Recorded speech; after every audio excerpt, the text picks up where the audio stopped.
Mhm. We're here.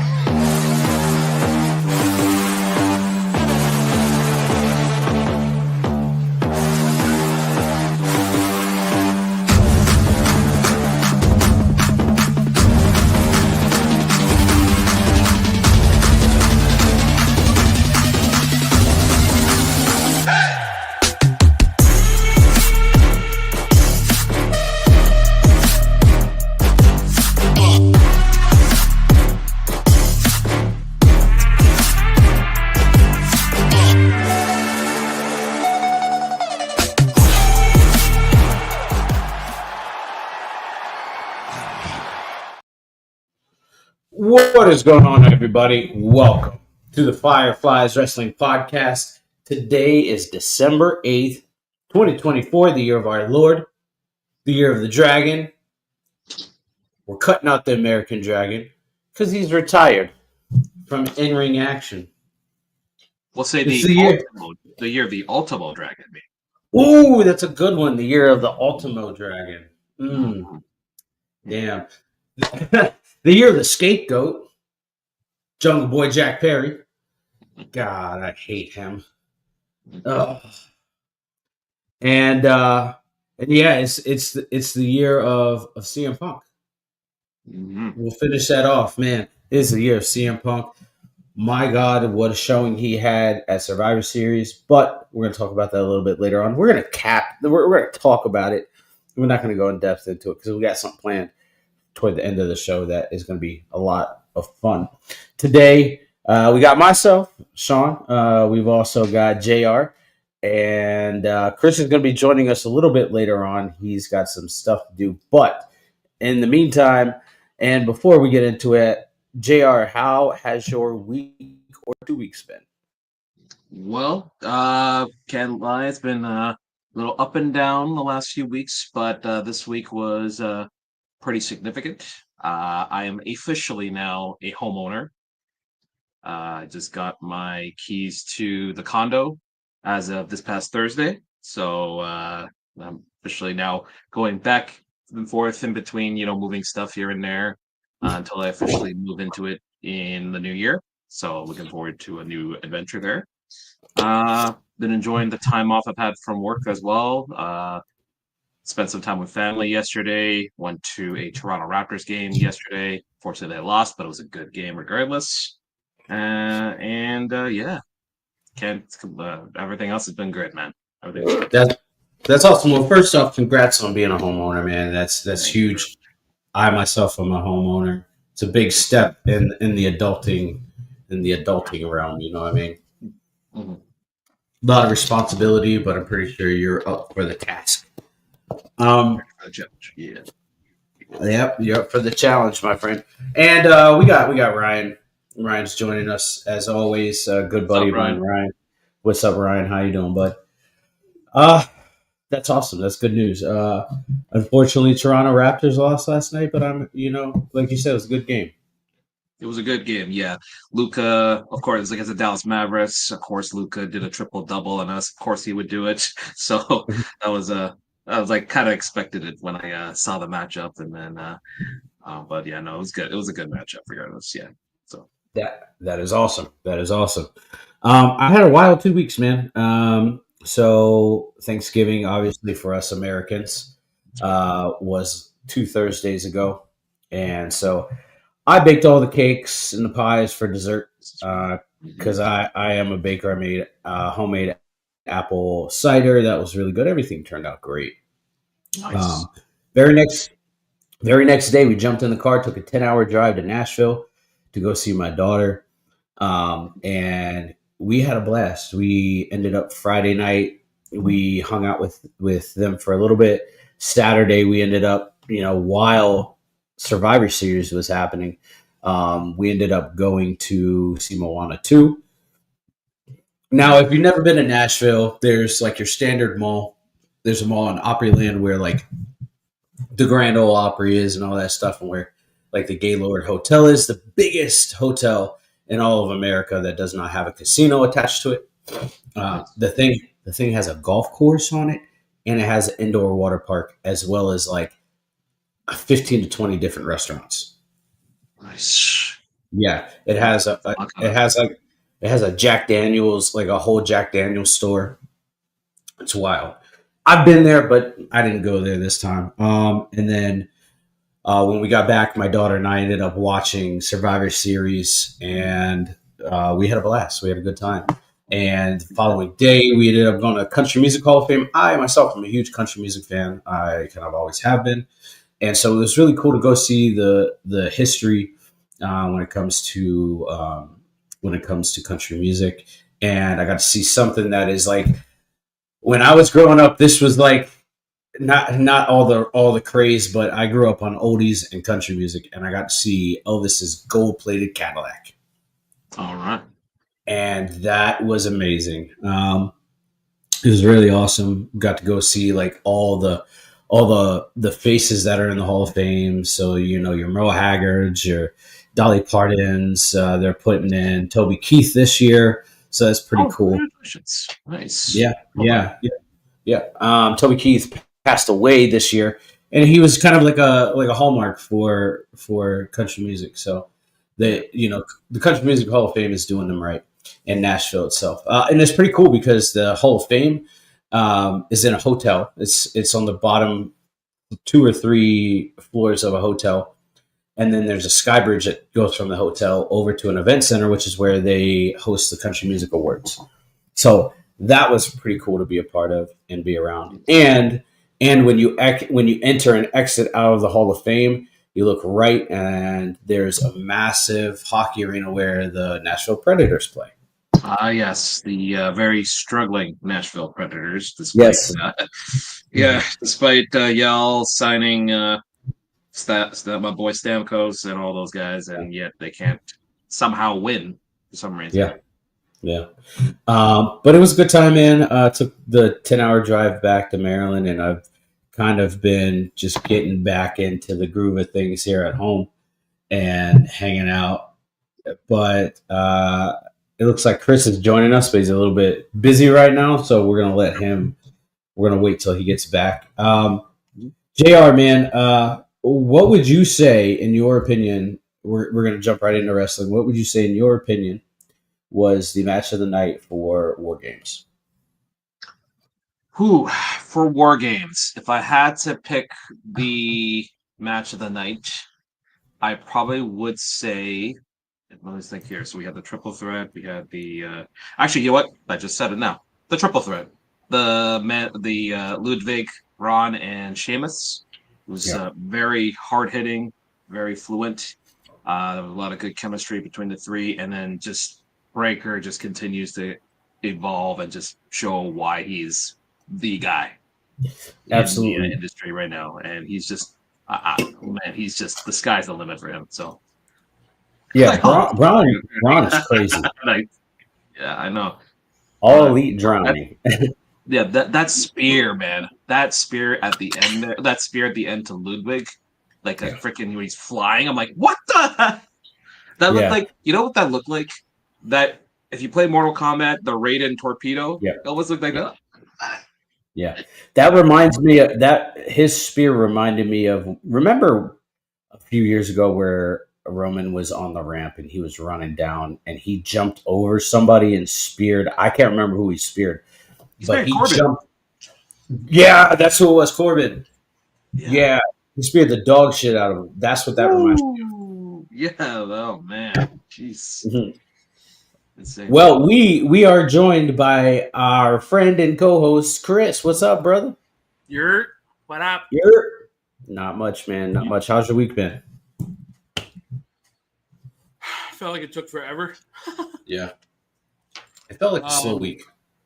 But then, of course, this weekend wants to go as fast as humanly possible. So, Yeah, back to the grind Yeah. tomorrow. absolutely, absolutely, man.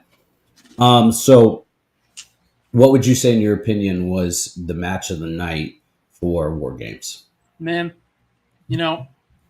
I would love to sit here and confidently tell you the men's war games, but like we talked about in the chat, those injuries are severely frustrating Yeah. because as much as I respect Bronson, right? It's Mhm. as stupid as Rikishi getting pushed off of the Hell in a Cell. It's as stupid as Rikishi doing a splash off the steel cage. Yeah.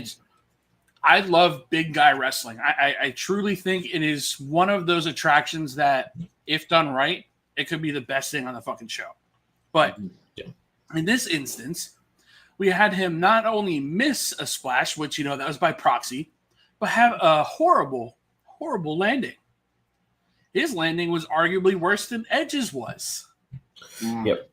And on top of that, it's a near 400-pound man doing that. Yeah, it reminded me a lot of when Sid broke his leg. Yeah. And it's just like, I love his splash. I think the Tsunami is arguably one of the best off the top rope finishers because A, the announcer sells it like nobody else, but B, it looks good. And it looks like it can kill people. It reminds me of Vader's splash. Vader's splash was deadly. Yokozuna's Banzai was vicious. Mm-hmm. And I put Bronson in that conversation because Bronson is incredible. And he has leaps and bounds improved since he first came back. Yeah. Now, I made the comment of maybe shelving War Games because 3 injuries, 2 of which are your 2 biggest stars in storylines right now, is no. Yeah. Like Jimmy, it's a broken toe. Okay, he can heal from that. That's not going to take long to recover. But Tonga Loa is out with a torn bicep. Yeah. He's not going to be back for WrestleMania. Bronson's out with a broken foot. He's probably not going to be back at WrestleMania. Mm-hmm. Yeah. I would say they're going to be back closer to SummerSlam. That's what I'm saying. And it's like, at what point do we stop these wrestlers from doing stupid spots? Yeah. I'll have that same energy that I have with AEW doing stupid shit. Yeah. I'll say, man. Best match, triple threat, easily. Yeah, I'll go with the triple threat too, but I want to add into that. There was a spot that Jigafatu did, the moonsault where he landed and it looked like it took his knee out. I didn't know if he was selling the dog shit out of that or if he actually hurt himself. He was selling it. But that looked really dangerous. Yeah. And hats to him, that man can sell, like no other, right? Like when he did that splash. Conversation of things that, is it impressive that a Samoan that big can do what he does? Sure.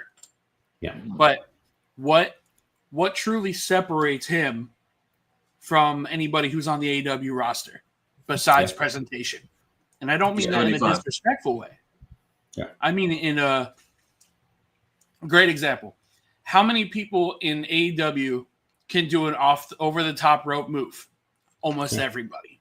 A suicide dive. Almost everybody. And for the longest time, WWE had that problem too, where everybody was doing through the ropes. Everybody was doing a over-the-top rope splash. We don't need that.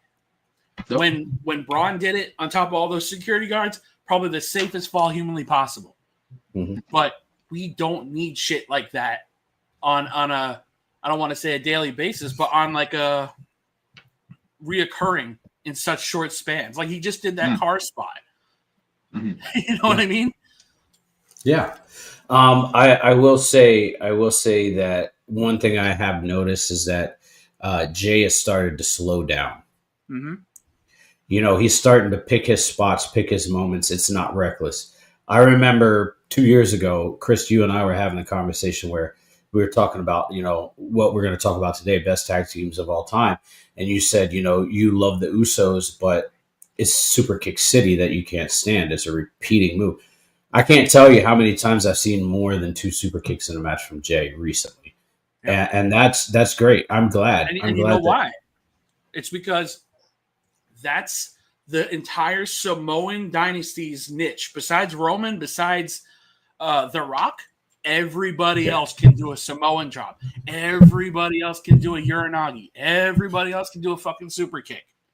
You know what I mean? And like, that's the good thing about Tama Tonga and Tonga Loa is they're not in the Samoan family, so they don't have to do that shit. Yeah. But it kind of feels like if you don't super kick, you're not Samoan kind of thing. Yeah, they're not in the Anawai family, so it really doesn't. They don't have any like foot in the game. But yeah, I mean, you're absolutely right, man. Um, I thought that the men's war, I was sitting there and like in the back of my head, I was like, Punk, please don't get injured. Please don't get injured, right? Yeah, Because like that was man just came back from injury. This is his yeah, fourth match back, right? Like he mhm, does not need to get injured at this point. And two very And high profile matchups.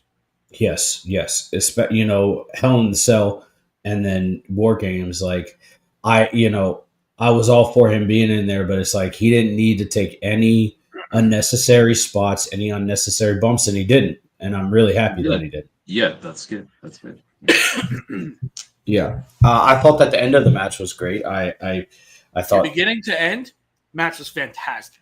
yeah, Yeah, But the match itself, we could all agree was a very good match. yeah, Absolutely. but if we're comparing that to like everything that went on, Triple Threat washed it. Like Mhm. without even thinking twice about it. yeah, Yeah, It did its job for everybody there. yeah. yeah. It's odd though. Like if you look in the past of the war games that we've seen, the women have always outshined the men. Yes. This year it was different. This year it was different. The women didn't get that outshining moment, and I think it was because there was a lot of things that were trying to happen in that match, and it was looking Mhm. sloppy, right? Like you had Nia Jax, you had everybody botching moves. Left and right. I'm not going to put the sole blame on Nia. I'm going to put the No, blame no, on Nia. Should have been last. Last. Yes. Like yeah, Nia and then Liv because yeah, she's a champion, so yeah, priorities there. Mhm. B, there's nothing wrong with starting with a banger. Look at Elimination Chamber. I want to say 2017, where it was Finn Balor, Miz, and AJ Styles. yeah. 2019. Yeah, okay, 2019. That match was a banger. And It it was. didn't need to do anything unnecessary. It was, let's liven up this crowd. So Yeah. instead, Triple H decided, okay, let's put somebody as dominant as Nia in there first, which I'm not against. I'm not going to attack her for whatever went wrong. It was just Different. miscommunication, is what it was. Yeah. I think Yeah. they put it first because of the fact that the other side had the advantage to Sure. start off, just so that she can deflect it. But Yeah.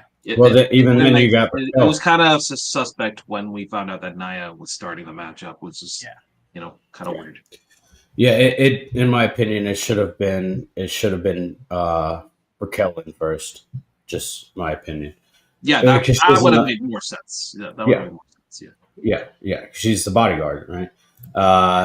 My girlfriend Chelsea. Yeah, what's up?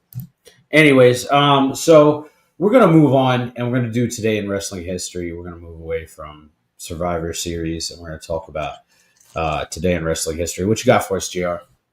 Let's do it. So we're gonna go through the last 2 weeks, of course, as we always do when we Yes, sir. spend time here. So we're gonna start with December 1st here, and can you see my screen here? Yeah. Oh yeah. Okay, perfect. So we have a little Stone Cold here on a cross, but we'll get to that at some point. We'll get to that here. We'll start in Sounds like a song. 1970. We'll start in 1972 in Yokohama, Japan. Bobo Brazil defeated Kentaro Oki in a match for the vacant NWA International Heavyweight Championship. 1974, Stan Stasiak defeated Pedro Morales to win the WWF Heavyweight Championship in Philadelphia, Pennsylvania. The finish appeared to be a double pin, and no winner was announced in the arena.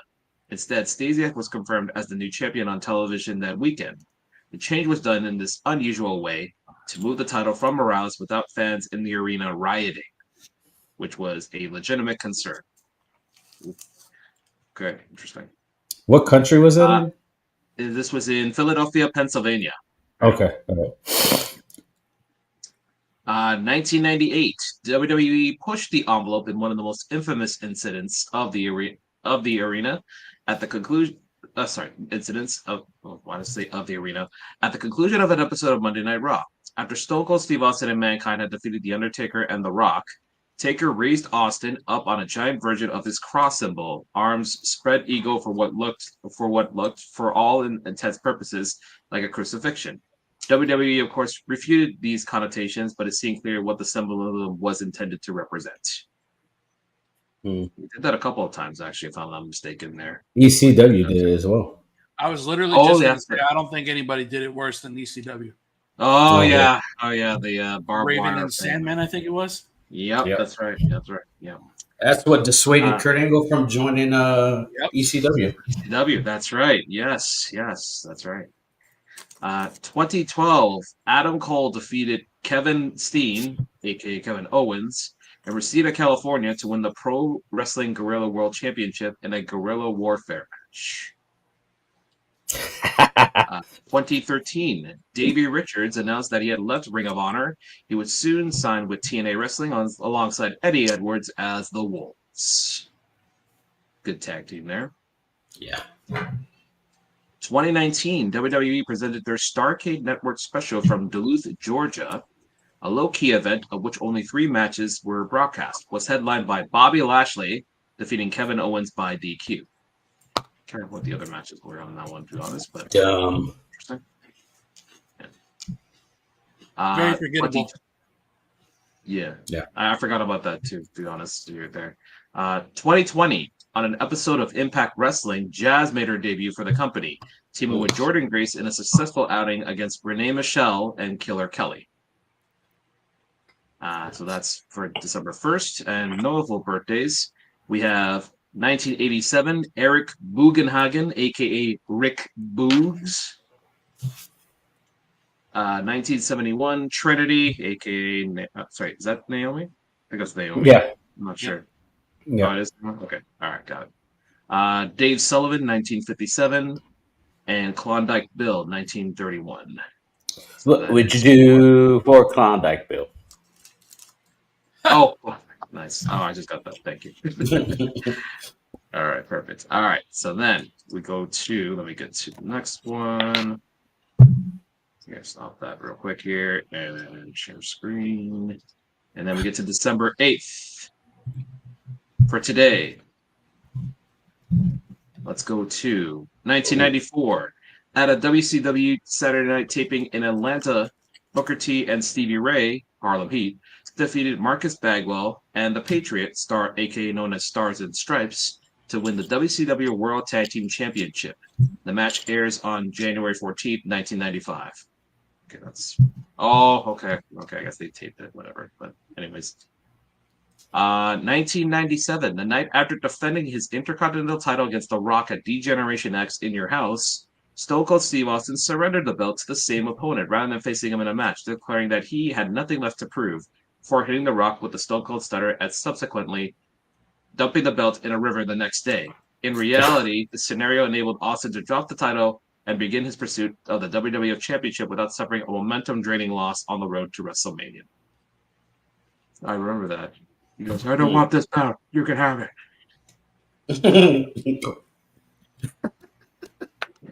Do that again, JR. What's that? Do that again. I don't want this belt. You can have it. I don't want this belt. You can have it. I remember that. On that same Sounded year, like Timmy's Austin. Sound like Timmy from. Timmy? Oh, I said Timmy. On Live it out. On Nitro from Buffalo, New York, Disco Inferno won the WCW television title from Perry Saturn. Oh, okay. I do remember that. What a booking decision. It must have been Tony.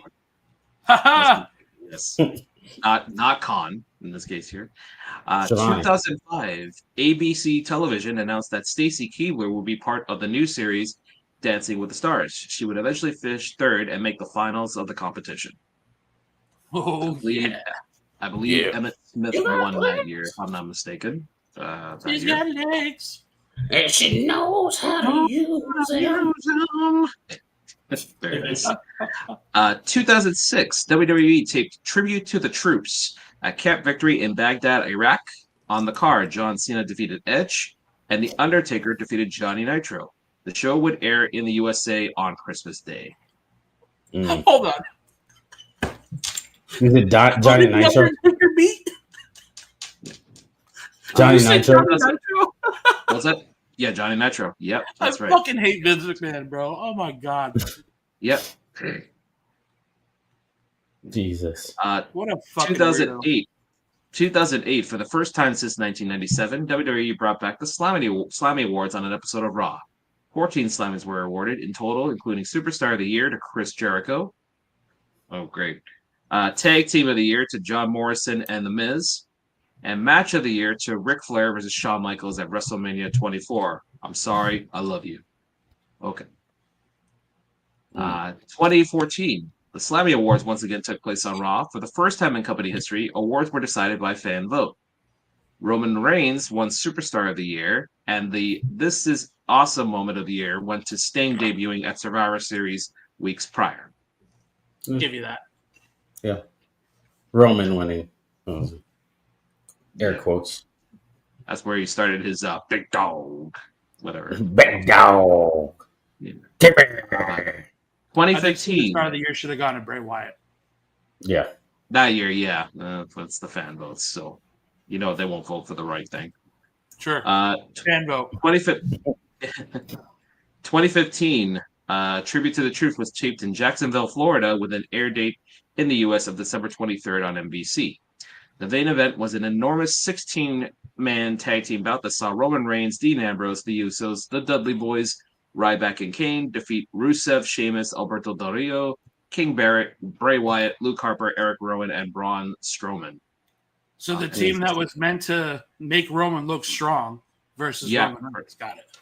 Yeah, pretty much. Yeah, exactly. You're correct. Yes. Okay. Big dog, Timber. And then so that's December 8th there. So we have notable birthdays. Enzo Amore, 1986. Oh, great. Thank God. Nice. Swift. Okay. The late. Yeah. Jimmy Rave, 1982. And the GOAT, Michael Cole, 1968. So happy birthday to Michael Cole. All the coal miners. Tyler Main, 1966. Who the hell is that?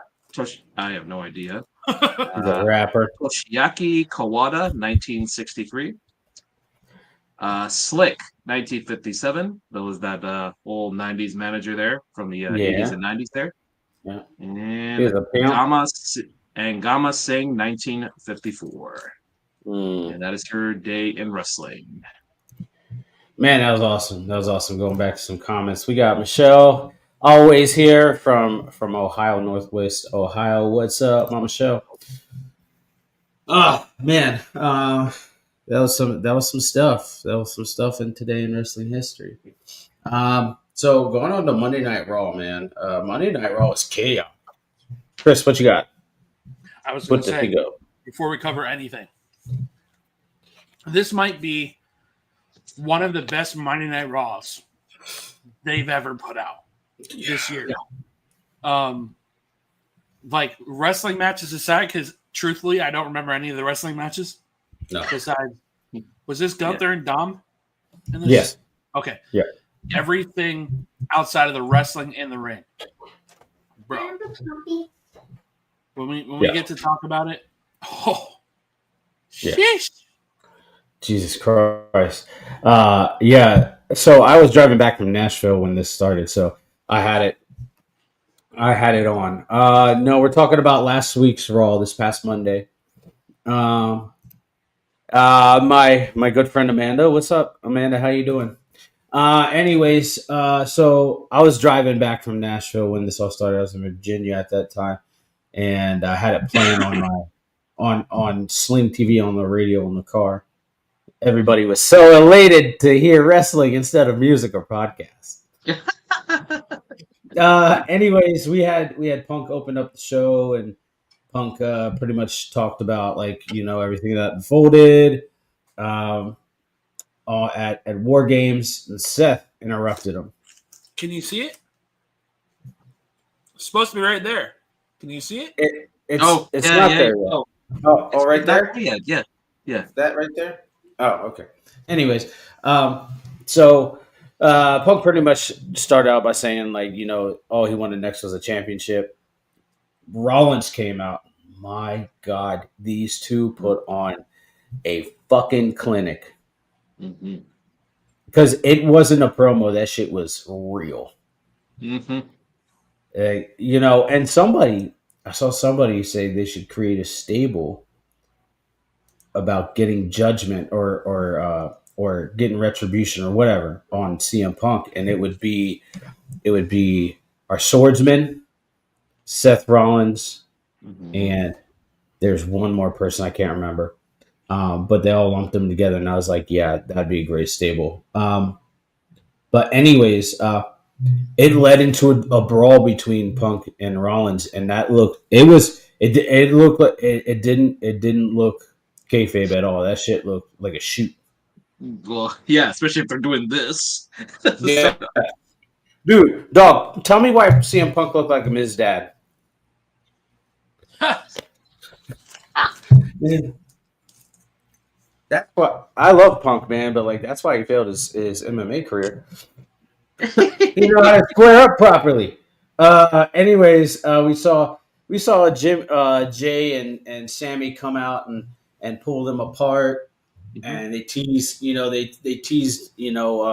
fighting again, and this is where Rollins started. And I swear to God, this is where Rollins started a heel turn because he started picking at people, and he was like, pretty much was like, I expected Jay to team with Roman because Jay's family, but you're not. You're not mm, family. I love you. And then Sammy was like, if we want to talk about anybody who turned Roman into the fucking animal beast that he is, it's your fault for stabbing him in the back 10 years ago. And then Rollins rebuttal saying you did the same thing. same thing. It's like, Oh, oh, oh, oh. Ah. Yeah. God, yeah. what a good match, or what a good segment. But that ended up leading to Sammy versus Seth later on in the night. That segment, even Bleach Report gave that shit an A+. So, um, yeah, it was crazy. Next we had Damage Control against Liv Morgan and Raquel Rodriguez. Decent match, Very but solid. yeah, Raquel picked up the pin after she hit the Tejano bomb on Kairi Mhm. Sane. Civil War, we never know. We never know. So then they confirmed that Io Sky is going to be challenging Liv Morgan on December 14th edition of Saturday Night Main Event. So it looks like we're going to have a lot of championship matches Yep. Oh, yeah. on Saturday Night Main Event. So that's good. Um, Next, we had Dakota Kai versus Katana Chance versus Shayna Baszler. Good match. Mm-hmm. And I'll say that. Dakota Kai hasn't put on that good of a match in a long time. Shayna's got to go, bro. They need to do Shayna's something with got to it. go. Oh, she ain't going anywhere. She just signed a new contract. I'm not even talking about like losing her job. Just like turn her into an agent or a manager or some shit. Because fair like, enough. Okay, fair enough. Yeah. the ring work just ain't it. I didn't think it was too bad. This match. Dakota Kai picked up the win over Katana Chance. It's not even. Go ahead. It's not even that it was her ring work is bad. It feels too formula. Yeah. Everything that she does is always in the same order. That stomp that she did on the arm, every single match. You can almost guarantee it's going to happen every single match. Yeah. Before, she broke that out when she wanted to injure people, not in the middle of a freaking match. It's kind of like what Pete done with the fingers thing. Right? They turned that into a whole big thing when he was facing Walter. Before it was Gunther, when it was Walter. The whole entire match, all he was doing was focusing on the fingers. And sure, okay, from a psychology standpoint, he slaps people. So it's like, okay, I get it. But that was what he was doing almost the entire match. Yeah, they call that joint manipulation, but it's only finger manipulation. You know what I mean? Like he's not doing anything else anywhere. But yeah, I definitely agree with you.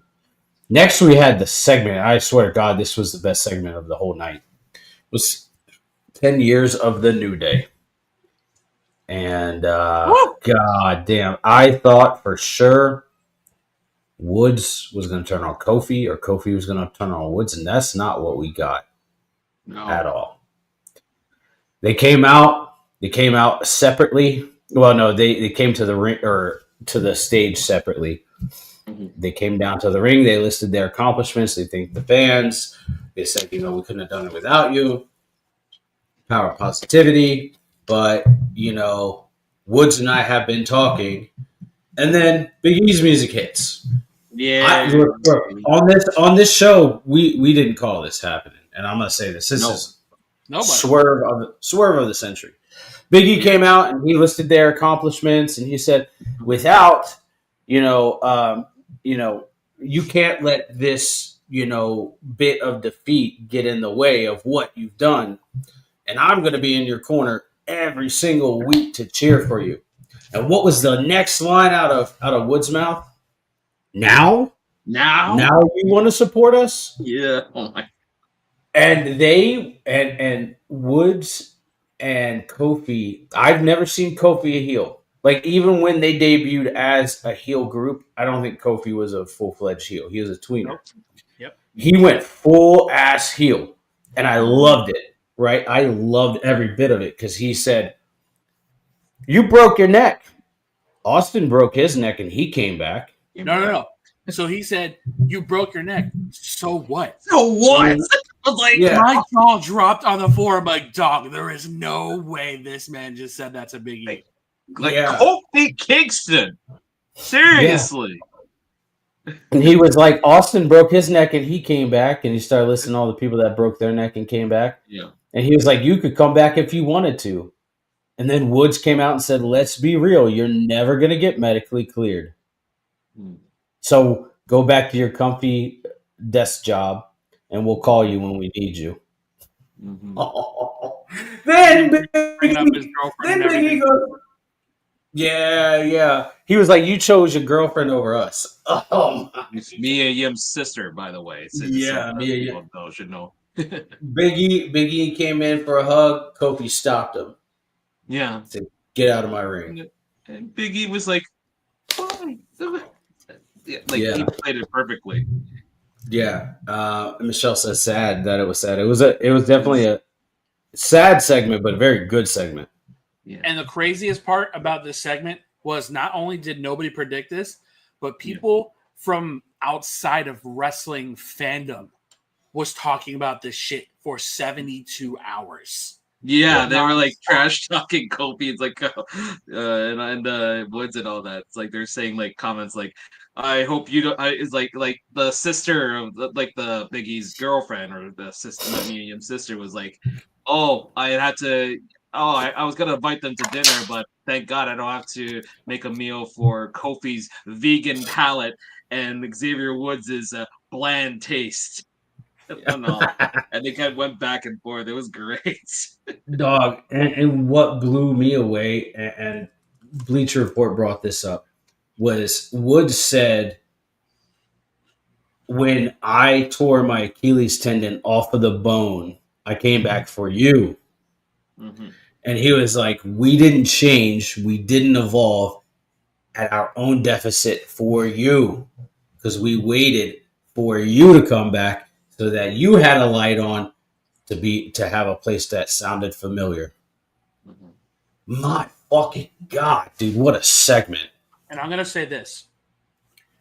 Xavier Woods is by far, top to bottom, the greatest talker in this industry, and I will take no other replacement in that conversation. He's one of the top. He's one of the top for sure. Because he's one of those guys that no matter what he's doing, it could be the video game tournaments with the Elite when they did that. Mm-hmm. It could be advertising some video game. It could be an advertisement for a pay-per-view they're doing next year.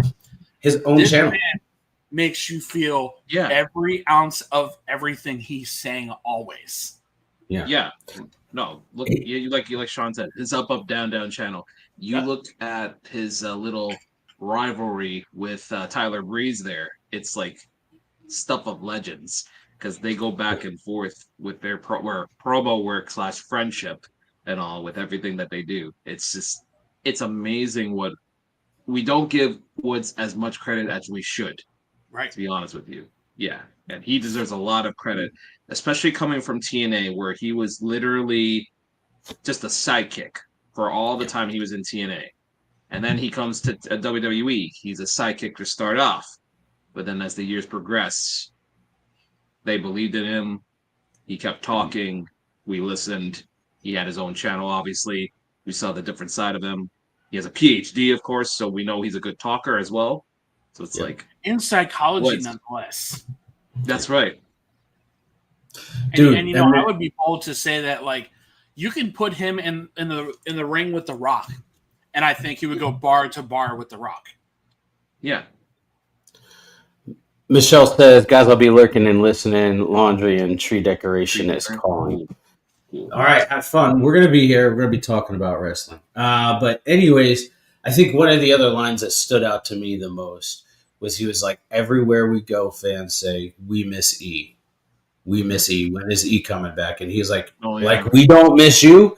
Like, that's my God, the fucking gaslighting that was happening was on another level, and I loved it. Does that make me a narcissist? No. Okay. And you know what's not happening to me? Part of this whole thing is like, in a sense, you can feel for Xavier Woods what they're saying, because everything he's saying isn't a lie. Just like with the Drew McIntyre CM Punk thing, we know Punk's history. We know all the shit that went down in AEW, all the shit that happened before AEW. We all know that. Drew brought that shit and threw it in his face. Yeah. Xavier Woods is coming from a place of, this is his brother, this is his tag team partner, this is literally family. And he's like, I have been through the trenches for this man, and he hasn't given me that back. This is basically on. We go to SmackDown. This is Kevin Owens with Cody Rhodes as well. Yeah, because we think about it. Then when we get to SmackDown, I mean, this gets even better. God, this was the week of heel turns, and I loved it. Yeah, heel turns, and honestly, I thought both Raw and SmackDown were just great. Overall. One of the best. Yeah. So our next match was Gunther versus Dom. Really good match. You know, this match also proved why Dom deserves to be in the title picture or in a title picture. Yep. I will boldly say that Dom is going to be a special babyface when he goes there. Yeah. That man has been one of the most hated human beings since he took out his father. Right? He got Dirty Dom chance on Monday Night Raw as a monster heel. Yeah. Who else is doing that? Nobody. Gunther just planted the seeds of a babyface Dominic Mysterio. Yeah. Well, and then there's that aspect, but there's also the aspect of Finn Balor getting involved. Right. And earlier in the night, Balor and Gunther had a little spat where Gunther Balor said, "Hey, look, I helped you defeat Damian Priest. Without me, you wouldn't be champion, and I helped you retain against Damian Priest. Right? Like, where's my title shot?" And he was like, and Gunther was like, "You don't deserve shit, buddy. Earn it." And so that's why Balor got involved. Dude. And then Balor put on a goddamn clinic. Balor was pretty much like, you want to see how you decimate this guy? Just watch. And he jumped off the top of what? Did like 3 coup de grace to him? And then on his back? 4. Yeah, he did one on his back too. God damn. Whenever that match actually happened. Finn, man, is he's always been, in my eyes, top 5 best competitors in the ring. Oh, yeah. And put him in the ring with somebody like Gunther, I would almost say he outshines Gunther. Almost. Yeah. Yeah. I have a feeling there's going to be a surprise title change at Saturday Night Main Event. I'm just going to say it. I don't know who, but I have a feeling they're going to throw a monkey wrench in there, and somebody is going to lose their championship. I don't know who. And I don't know why I'm saying that, but I feel that way. But yeah, so that match was great. The segment after was great. Then we had R-Truth and Pete Dunne. R-Truth got a roll-up pin when Pete done. I don't know. Not feeling it. No, I no. know. You love And in truth, our but you didn't need that win. yeah, in our main event, we had Sami Zayn versus Seth Rollins. Prior to the match, they showed Jey Uso had been attacked by somebody. We didn't know who it was, and we'll find out at the end of the show. But this match was back and forth, man, and great match. Really solid match. Rollins picked up the win, and after the match, Sammy got a claymore, right? And so essentially what happened was, Seth or Sammy was laying down in the ring, and Seth was like, "I can't believe you would think that low of me to attack Jay. I don't have a problem with Jay." And he walks out of the ring, and then there's a claymore out of nowhere, and Drew McIntyre returns, and he gives the grimacing look in the fucking camera to It's close Drew out Raw. McIntyre in a hoodie. Oh my god! It's Drew McIntyre in a hoodie. Guys, Raw was great. Raw was 10 out of fucking 10 out of 10. Mm-hmm. We also saw a segment where it was a little segment with Karrion Kross, where he said, you put your hands on Scarlett, now it's a problem, right? And now we're gonna fucking fight. So there's gonna be a 5-on-5, 4-on-4 match on Raw next week, or tomorrow night. So between Final Testament and the Wyatt Six. So they're moving in the right direction. There's a tweet the Wyatt Six put out, and they've been going back and forth. Cross and the Wyatt Six have been going back and forth on social media. Yeah, and I think this is probably the best thing that the Wyatt Six has said so far. You just want to be heard, to be seen, but the path you've chosen isn't noble. You delight in the inequity of others, celebrate their demise. You are a disease. Oh, Because this was never about Cross. And then, of course, Miz pushed Paul Ellering. yeah, And that whole thing happened. yeah. And Yeah. in this rise of Cross, he feels justified in the ways that he's going about things. And then when somebody turns like the New Day, Cross is at the end of that sentence every single time. The difference between this is Cross decided to further push the envelope with the Wyatt Six. And we're like, oh, well, Miz is that underlying problem here, but now we're going to make it about ourselves. Yeah. And Cross feels justified because of the Bray Wyatt relationship he had. But now I think we're going to get something really special out of these two teams, because the last time that we saw them in the ring together, Final Testament came on top. Mm-hmm. Yeah. And we saw Bo just laughing at Cross. Mm-hmm. So we know Bo is in Cross's head whether he realizes it or not. Yeah, absolutely. Now we're going to move on to SmackDown. We're going to talk about SmackDown. And then we're going to talk about what was the pay-per-view last night for NXT? Deadline. Yeah, we're going to talk about SmackDown. I can cover it, or JR, you want to cover it? I got it. I got you. I got you on that. You got it pulled up. Perfect. So SmackDown live from Minneapolis, Minnesota, home of the Vikings, of course. Yeah. The very impressive Minnesota Vikings. It started off with Cody Rhodes in the ring there. In this case here, we had Smiley Cody Rhodes rather than Homelander Cody Rhodes. But that is until we got a surprise visit from Chad Gable, an American Made of all people. But of course, this is Minneapolis, Minnesota. That's his hometown. So he decided to come down, and he said that there is a transfer window open because of Raw going to Netflix. So was announced that Raw, NXT, and SmackDown are going to have some sort of talent switch over the next few weeks to kind of readjust the rosters. So then we have like 3 balanced rosters heading into the new year. So basically, Chad goes and says that he was talking to Nick Aldis, saying maybe you should bring me to SmackDown. He then goes over to Cody and says, "You're a champion. That's you even dressed the part. That's easy. I could do that. You know what's not easy? It's being a good friend, a loyal friend like Kevin Owens. And if there's one thing I know about, it's bad friends. Take that ungrateful idiot Otis. All right.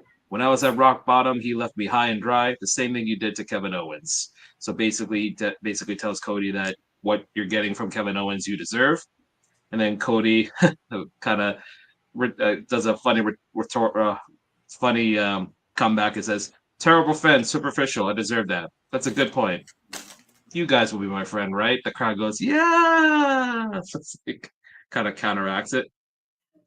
So then they just go back and forth here, and then he basically says that I'm coming after. But then Chad says, uh, "That's enough, Cody. Don't talk to me like you know me. You don't think that I'm the guy that won't step up and take an opportunity? Then you're talking about the wrong guy. If I didn't have the suit on right now, I would whoop your ass." But then Cody says, "You know what? Let me go talk to Nick Aldis, and then we'll see what happens." And then he goes and finally says, "Chad, I got Kevin Owens on my mind, and that's no good for you." So later on in SmackDown, we will have a main event of Chad Gable versus Cody Rhodes. We then get also, and then as mentioned in the beginning here, we did get a update on the 3 injuries that occurred from the War Games match. So, as mentioned, Bronson Reed suffered a broken broken foot, excuse me, and an ankle. Tonga Loa suffered a torn bicep, and Jimmy Uso broke a toe with the splash that he did off the cage. So, our wishes go out to all 3 of them. Speedy recovery. Hopefully, you guys get back to us sooner rather than later. And then the Bloodline also walked in, and they basically beat the crap out of Apollo Crews, who was just literally just minding his own business. We then had Bianca Belair then giving Naomi some encouragement before her match, which was coming up after this segment here. Chelsea Green and Piper Niven then poke fun at Bianca for losing her tag partner and the match, which led to Chelsea and Piper beating down Bianca, which ended that segment there. And then we had a visitor as well, being as we were in Minnesota. We had Jesse the Body Ventura sitting in front row, and he was announced that he will be returning to the announce booth at Saturday night's main event next Saturday. So he's coming back from the Baja to go and do an announcement. From the Baja. From the Baja. I've been watching too many. I showed you guys the clip of Will Sasso doing the Macho Man gimmick there, but he does a good Jesse the Body as well. So every time it mentions Jesse the Body, he goes, "Are you still in the Baja?" "Yes, I'm still in the Baja." Because there's Little did you know I live in the Baja. Every 6 months of the week. As I say, 6 months of the year. That kind of thing. So then we had our last first round match of the U.S. Women's Title Tournament, which was the hometown girl Tiffany Stratton versus Naomi versus Elektra Lopez. It's a little short, to be honest with you. Tiffy time. Tiffy time indeed. She got the hometown crowd. She had the Minnesota Vikings gear, which was good per se. But it was not too bad there. It was good to see Elektra Lopez, kind of get in the ring at last after a long time. Not too bad for the most part there. And as predicted, it did end with Tiffany Stratton getting the pinfall with the moonsault on Lopez, and she will Tiffany move on. showed out heavy in that match. Yeah, absolutely, yes, most definitely indeed.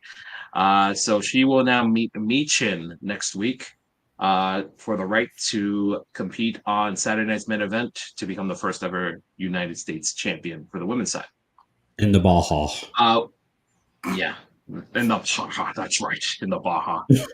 So we were supposed to have a tag title match between the Motor City Machine Guns and the Street Profits, but then we go to the back, we find out the Street Profits got laid out.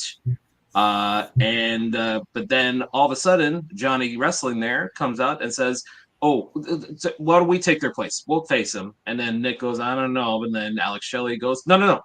By all means, we're happy to give them the shot." He's like, "You're okay with it? Okay, fine." So then we will have a match later on with DIY and the Motor City Machine Guns for the tag titles.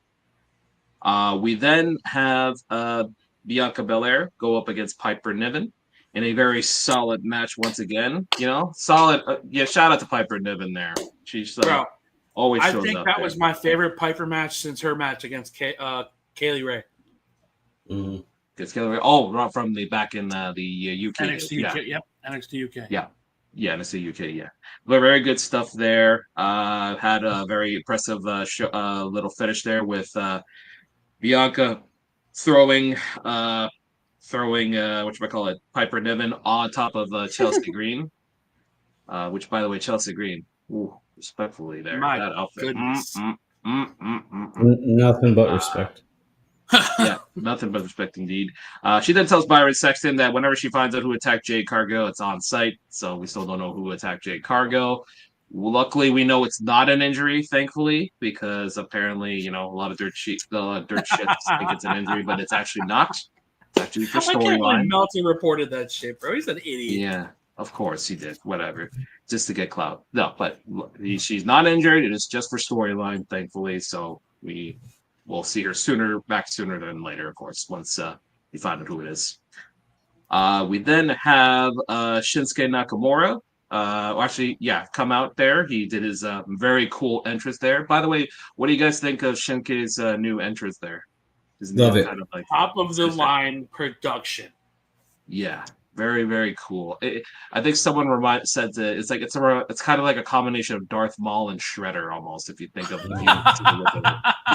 I can totally see that. yeah, it kind of looks like it. But just as he was about to speak, we get LA Knight coming out here. He basically says he wants to get a rematch with Shinsuke Nakamura. Puts on his sunglasses, says, "I now have my mist blockers there." Yeah. But just as we're about to get to the ring, we then get Andrade coming out. So I guess it's going to be like a triple threat at some point between the three. But as he was about to get into the ring, we all of a sudden see LA Knight say, "What the heck's going on?" All of a sudden, the Bloodline come out and they beat up LA Knight and Andrade, and they leave Shinsuke to, you know, not be attacked in this case here. Did And not then, like that. Did not like you that one didn't bit. you didn't like that? No. Why would you? Why didn't you? I don't like seeing Andrade get attacked like that. But it's like one of those things like when he gets momentum, it's like something always cuts him from underneath. And like I get it if they're trying to put him in a storyline, but if the end goal is to not make him look better, I don't want to see the bloodline bleed across every single segment. Do you know what I mean? Fair. And yeah. that's one of the reasons I didn't want any females in the bloodline for that reason. Okay, fair enough. So basically, Solo Sikoa basically says, no, this is definitely, I'm still your tribal chief. I got the Ulafala, acknowledge me, Minneapolis, yada, yada, yada. We'll move on from Solo there. And then we then have Kevin Owens get a promo here. And let me get my French-Canadian accent here ready for Kevin Owens. Do you have any idea the feeling you get when they call you and tell you, hey, you have to be in Minneapolis, Minnesota because Michael Cole is going to interview you? Do you understand the rush of excitement and adrenaline that hits you when you hear those words? It's just a feeling that I can barely put into words. Actually, let me tell you, it sucks. I don't ever want to be in Minneapolis, Minnesota, let alone for a Michael Cole interview. Is this supposed to be some kind of thrill or honor? Get me out of here. And you know what, Michael Cole? You know what? Michael Cole's going to interview me, fine. But I'm not going in there. No. I showed up on the SmackDown for the past several months, and I was told that I couldn't go in there. So you know what, Michael Cole? You want to interview me? Well, the pleasure is all yours. But you have to come out here to do it. I'm at the arena. Find my car. Come have a chat. Or don't. I really don't care. So, Kevin Owens is on another level right now. He's so good. This manic heel. It's absolutely amazing what he does. And later on, after this, it just gets even better. We then have the tag title match here with the Motor City Machine Guns versus DIY for the WWE Tag Team Championship. Before we talk about what happened. We'll get to that. We'll get to that after. We'll get to that at some point. We'll get to that soon.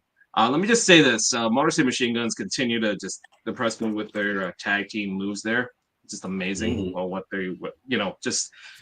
I've seen them in TNA. I know they were great, but just to see them in WWE has been an outstanding part there.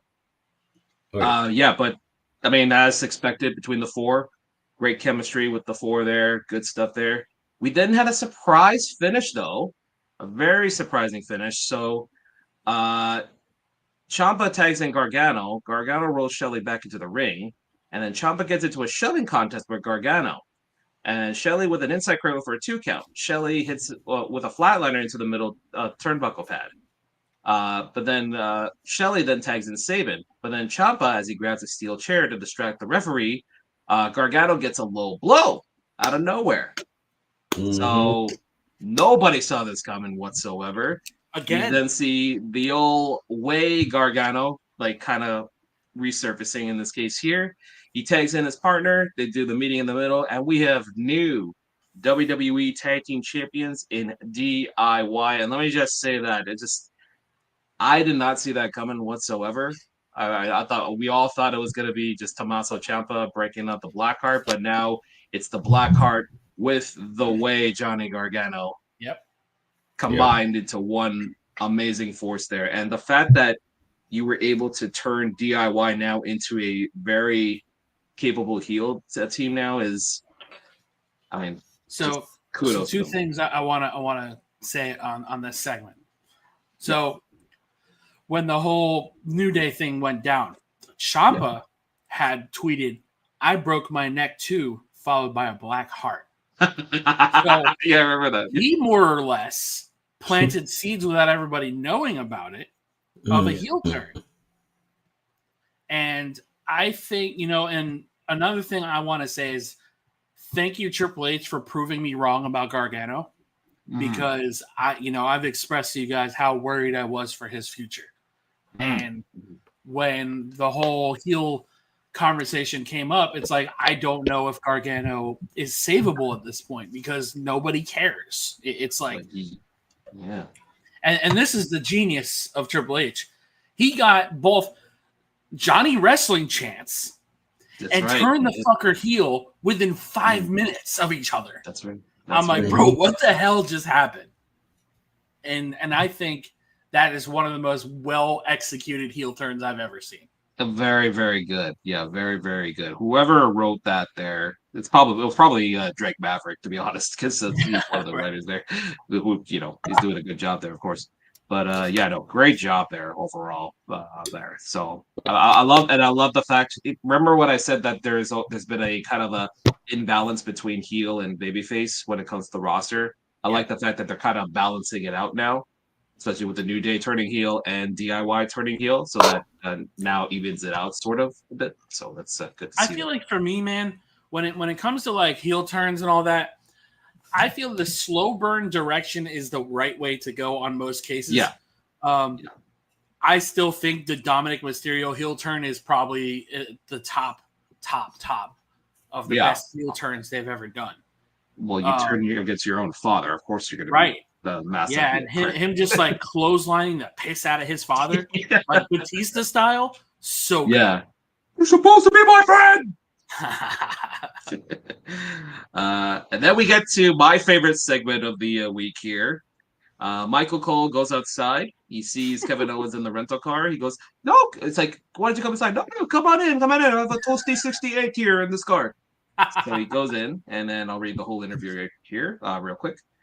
Seriously, how long are you going to keep this up? We had a nice room for you to just sit that interview. Let me ask you this. Do you know how many times over the last few weeks, ever since Bad Blood, ever since I dropped the Golden Boy Cody, do you know how many times I've showed up to a building and been told you're not welcome here? You can't come in? So you know what? This is a preemptive strike, okay? I'm going to plan to do an unbiased interview with you. You? Unbiased? You? Are you kidding me? The #1 Cody Rhodes fanboy? Get out of here, Michael. Kevin, that's really unfair. You and I have known each other for what? 10 to 12 years? You were there. I was there in NXT. We sat down, did interviews together, and we used to talk about the business together. Spent a lot of time together. I used to be one of your biggest supporters until just recently. Oh my God. You know what? When I first saw you in NXT was just trying to get people to like me. And if I knew then what I know now, I wouldn't have wasted my time talking to you. You know what? I can't believe you just don't see things the way I see them. How many times were you there sitting there at the commentary table watching Roman Reigns start to end my career? And then Cody Rhodes shows up at Bad Blood to stand alongside Roman Reigns. It's not even just about that. What about what Cody Rhodes said 2 weeks ago? Called me an egomaniac. Told me that I'm obsessed with being the top guy. Let me ask you this. Which one of us left in 2016 because they weren't happy with the opportunities that they weren't given? Was it me or Cody Rhodes? And then who came back? And ever since he's come back, it's all about Cody. His stupid logos everywhere. The pyro, not one set of pyros, two and three sets of pyros for his entrance. Kevin, it's not just Cody. It's Jey Uso, Jimmy Uso, Cody Rhodes, Sami Zayn. All thought it was okay to help Roman Reigns. Do you think I care what Jey or Jimmy Uso do? They chose to be Roman Reigns' pawns long before. They want to go back to that great. As far as Sami Zayn is concerned, trust me, we're going to cross that bridge when we get to it. Right now, I'm focused on Cody Rhodes and his betrayal. He betrayed me. You don't have any friends, Michael. That's why you don't understand what betrayal is. Cody Rhodes was my friend. He stabbed me in the back. He stabbed me in front of my face. With all due respect, I think you're being very petty. And I have a little bit of advice for you. If you don't mind taking it, maybe you should look in the mirror, Kevin, and realize this is all you. You're the problem. Well, I'm the problem? You know what? Get out of my car. Leave my rental vehicle right now. Unbelievable. Oh, Michael, one more thing. Rolls up the window. Yo, that was fucking funny, but I think the other funny thing was when Michael Cole was like, look in the mirror. He like looks in the mirror, in the rearview mirror. What's wrong? I'm good. I think he said he was like, I see a handsome boy or something like that. Yeah. But yeah, like to see this side of Kevin, and I told you guys already, and I've told my other wrestling crew as well. This sounds like Kevin is winning on Saturday in a way where Cody's emotions are going to get to him and he's going to have one slip and then Kevin Owens retaliates, takes advantage, and gets a surprise victory and gets a much deserved world title and a short brief period as champion, which I don't mind whatsoever. And I don't think many people would mind as well. I think it's just incredible. When we break down everything Kevin's saying, is there validity in what he's saying? Sure. Yeah, but with Michael Cole and his rebuttals, this is coming from the man of turning on literally every single human being he's ever been in a tag team or friendship with. That's right. And Cody, when he teamed up with Roman, it wasn't out of malice. It wasn't out of, fuck my friends and how they feel about it. It was the bloodline has been making my life a living hell since WrestleMania 39. And now it has bled down to Solo. And if given the opportunity, I think Kevin Owens would have taken that same opportunity because Sami did. And Sami turned on Roman, obviously going babyface, but Sami turned on Roman. And it's kind of one of those things where it's like both sides are right, but I'm more on the side of Kevin is the problem. Kevin has a bruised ego because if we look back at when did they have their match? What was it? Bash of Berlin. Bash of Berlin. You're right. Yeah. What was Kevin Owens hesitating to do? Going after the injury. That's right. Right. And now look what he's doing.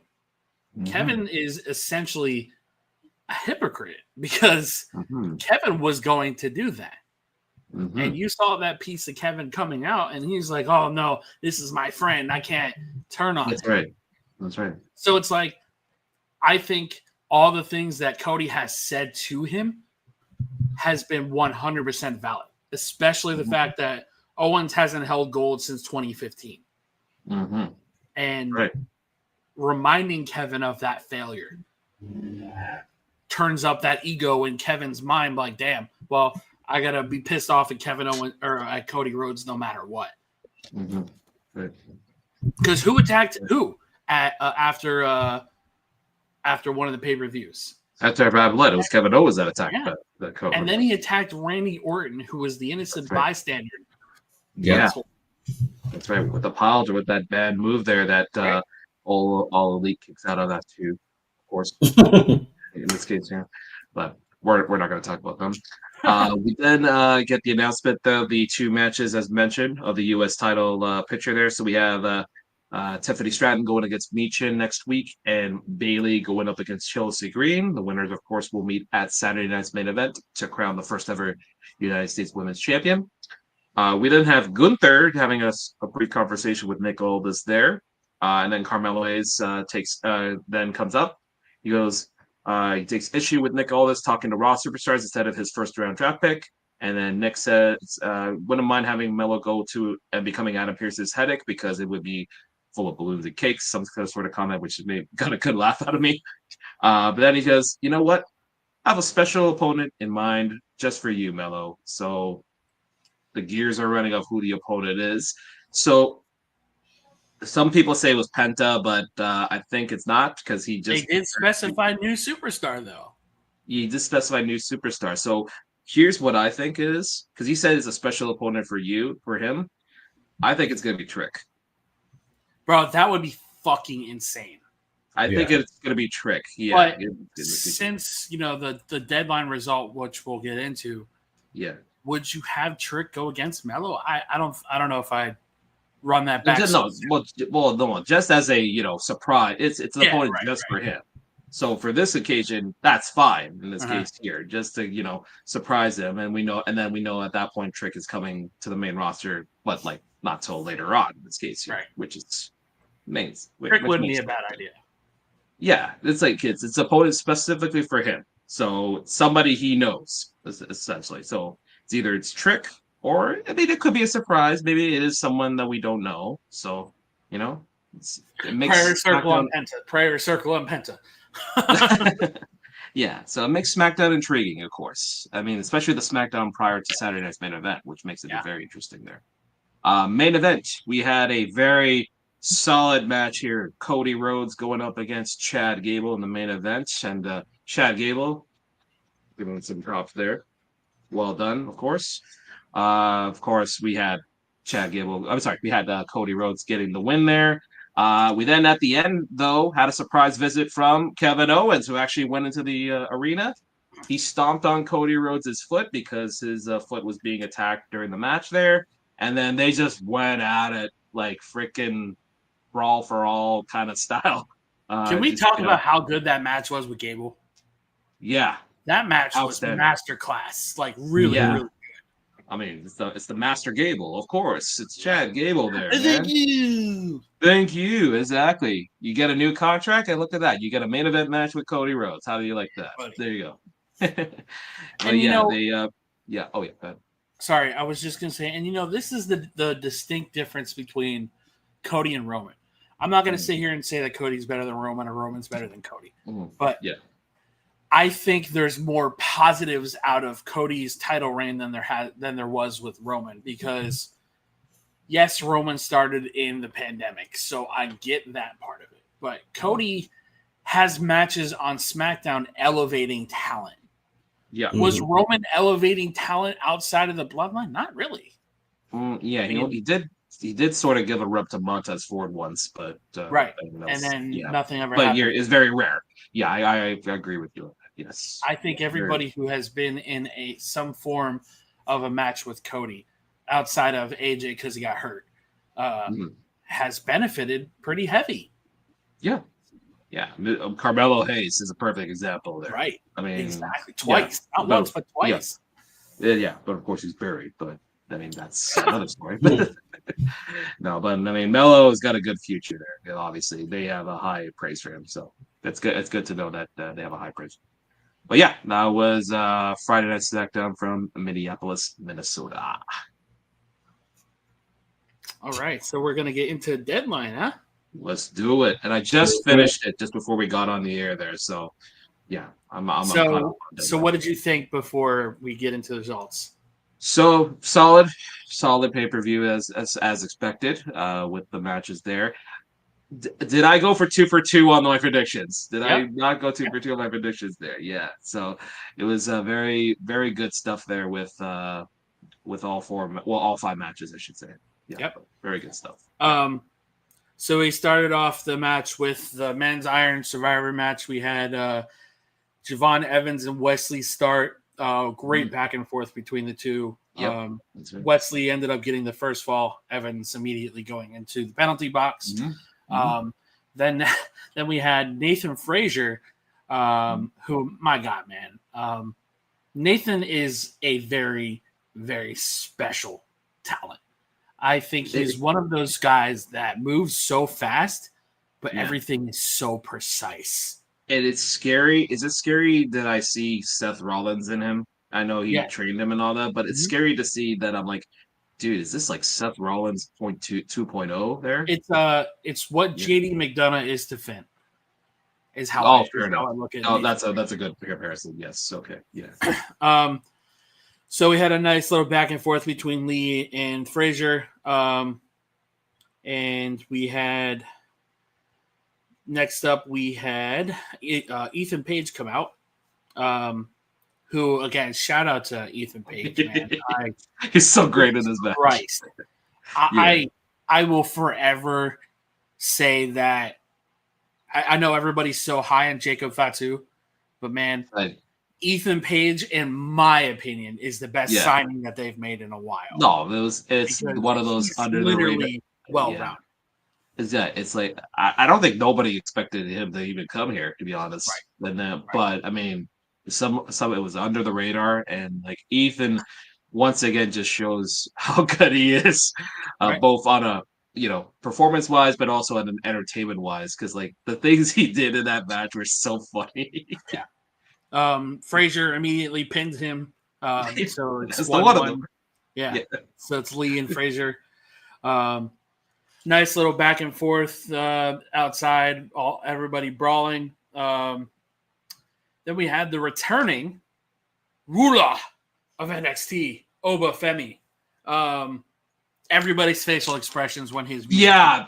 That let me say that. Let me say that their faces, like they're like shit. Oh my god. I mean, even Ethan Page was like, oh shit. And I love the fact that his initial reaction was like, get out of here. Go, go, go. You face him. Yeah. Oh my god. And then Oba Femi, of course, pinned Evans first. Yeah. Everybody has a score now except for Evans. Evans has been in the box twice. Everybody beat the shit out of each other that entire match. It was really, really good. Yeah. I believe this is where Page got his first pin, and it was on Oba Femi. That's right. Which yes. I think is really, really special for Page. Yeah, and I think we remember we discussed this when I predicted that Oba was going to be in the match, but then we saw that Ethan was going to be in it. You want him to dominate everybody but Ethan, right? In this case here, and we were right in this case here. Yes, and then of course Nathan Frazier hits a nasty little super kick on Page, pins him, and realizes that he has to go into the penalty box with Oba Femi, which led to arguably, I think, one of the best pieces of a match of the year. Oba Femi ragdolled this poor man in that damn match. And he went up the way. He's like, I love when Oba was done with him. His penalty time was done, and he just uses Ethan's head to open the door. So good. oh my god, so good. Oh my goodness. And then, of course, Javon Evans gets another pinfall. Yep. Nice little back and forth between everybody again. Oba Femi ends up pinning two people at the same time, winning the match. Yeah. Well done by everybody in that match. Yeah. I'm curious to see what the plan is for Wesley, because I feel like his booking has been really odd. On and off. Yeah, I agree on that. It's like ever since the Zachary Wentz stuff, yeah, it's like very, I don't even want to say it's 50-50 booking, because it's not. It's just like, it's very inconsistent. Yeah, and especially, well, we'll get to. I'll make a point after we talk about the title match after. Yeah. But yeah, I'll make a point after that. But yeah, good solid match there. We were sort of close on Oba how he would win in this case here because we thought he'd stack them all up in this case here. Two. Very close. Right on that one. Very close on that one. So yeah, but I mean, it was the right winner. It was the expected winner, as expected, after he dropped the North American title there. So yeah, we're having Oba in the NXT title picture. I love it. Love to see it. So next up, we had the underground match between Lola Vice and Jada Parker. I'll say this, man. It seems like they are adamant on making Lola Vice basically into Ronda Rousey with an ass. and being Latina. She's 3-0 now in the underground match. So I it wanted looks to. like I really wanted to skip this match, but I mean, yeah, for the sake of watching, I had to. it wasn't bad. It was okay. It was okay, but I mean, I when think you told Jada me the should have won. result, Yeah, yeah, when you told me the result, it's like, but then again, now it's 1-1, so hopefully Jada gets the win in the rubber match in this case here. yeah, So yeah. And I felt like Lola's selling in this match was a little bit better than it has been. way Um, better. I'll admit that, yeah, especially when she did that hand thing and she yeah. was like in pain. Yeah, I admit she did sell well in this one. But Jada held her own. Jada was really good in that underground match. Yeah, I really wish that pinfall in the middle of the ring didn't happen because yeah. it kind of made Jada feel like, oh, well, I forgot this wasn't a pinfall match. Oh yeah. Because that kind of threw off the momentum of that match. But overall, it was okay. I'd probably give it like a solid 3.5 out of 5. Yeah, it's fine. No, it's fine. Yeah. Next up, we had Axiom check up on Nathan Frazier. And that's generous for Lola, by the way. 3.5 out of 5. Yeah. So, anyways. Then we had Axiom address Nathan Frazier, who did his best cosplay of the All-State Mayhem guy. Oh, that what it was. Oh, He looked just like him, bro. I'm like, bro, this poor man looks like he's about to die. Oh, that's what he looked like. Oh, okay. Don't worry, Don't worry, I got this. I'll do the heavy lifting. So good, so good. This match was a coming out party for no quarter catch group. Mm-hmm. I think Miles Bourne is very special. I think he's one of the best underrated guys, but man, Tavian fucking Heights, bro. It's just crazy. Shit. And it's crazy that I look at Miles Bourne and I'm like, is that Randy Orton? Like back in the day? It's like, holy crap. They look like he looks like him all that in this case here. But yeah, this was like you said, it was a coming out for both of them. I'm so happy that they got this opportunity because in this case here, they deserve it, to be honest. Because you know me, I'm a big Miles Bourne fan in this case here, despite the the jokes I do all the time. There was a spot in that match where Tavion broke a pinfall, and he ate the nastiest golden ratio I've ever seen. Holy crap! Because he did the Phoenix Splash. He broke the pin, but then I saw the golden ratio. I'm like, oh, jeez. Okay. I was like, dude, this guy just got murdered. Yeah. But this match, I think, is probably one of my favorite tag team matches that NXT has done in a hot minute. Yeah. Fraxium is one of those talents that I feel like belongs in the conversation for one of the best in the industry right now. I put them up there with Kendrick and London. Yes, they are. That's who they remind me Kendrick and yeah, that's right. Yes. And, I think when they're brought to the main roster, I think Triple H is going to treat them just right because I think they're very, very good.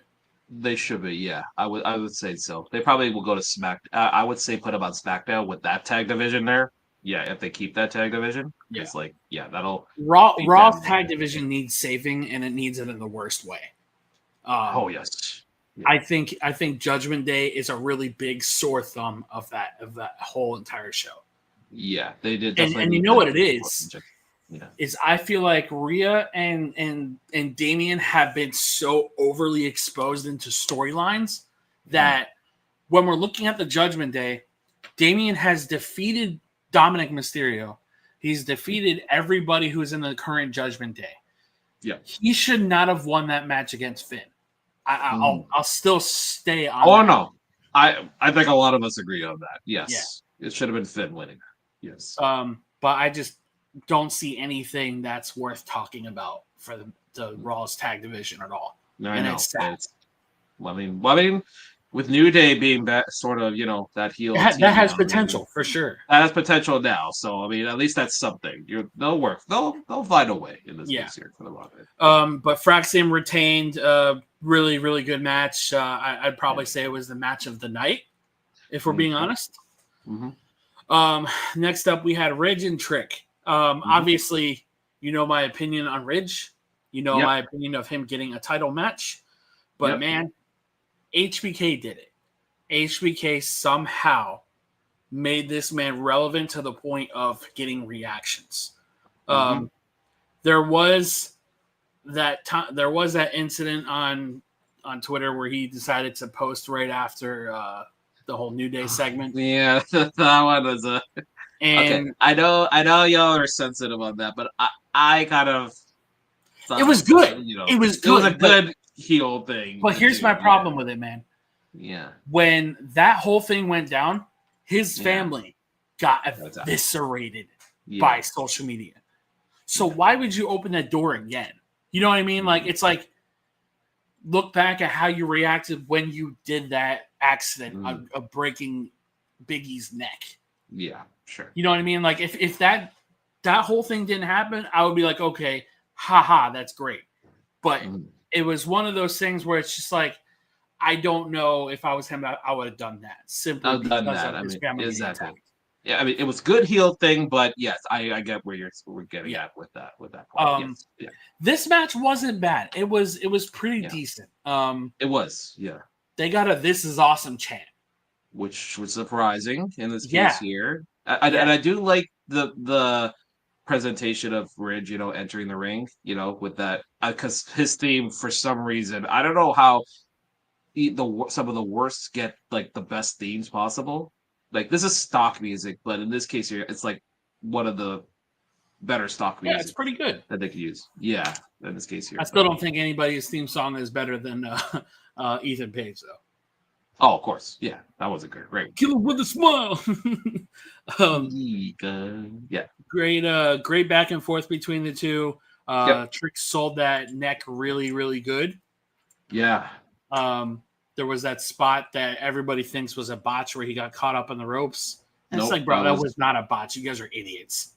Yeah, that's not a botch, like in this case here. If it was a botch, then he would not have gotten out of it in this case. Right. It's not all elite. They probably would have been stuck on there for a minute, hour, 20 minutes or so, and they'd be like, "Oh no, we actually need a hospital. We got to stop the match." Right. The next up, we had the Women's Iron Survivor Challenge. Man, before we talk about the match and how it broke down, I just want to give a heavy shout out to that entire women's division.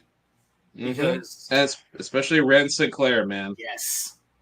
And you know, it's the craziest part about Ren is, and I genuinely feel like this with Julia. I feel like they have her intentionally tone it down to make other wrestlers look really, really good. Not saying that Ren isn't good, but no. If you look at some of the things that she did to Ren, she's like, yo, Julia is a serious fucking wrestler. Like, she ain't fucking around. Yeah. And I think if her and Stephanie get to wrestle with no holds barred, I think they're gonna put on a fucking match that people are gonna talk about for a long time. Stand and deliver, man. Stand and deliver. And it looks like that's the direction that they're gonna go. That's the direction. Yep, that is the direction there. But, who was the winner of the Iron Survivor Challenge? So we'll talk about the winner here in a second. Yeah. So of course we had Julia and Ren Sinclair start off the match. Nice little back and forth, a bunch of pinfalls, submission attempts, and respectfully, of course.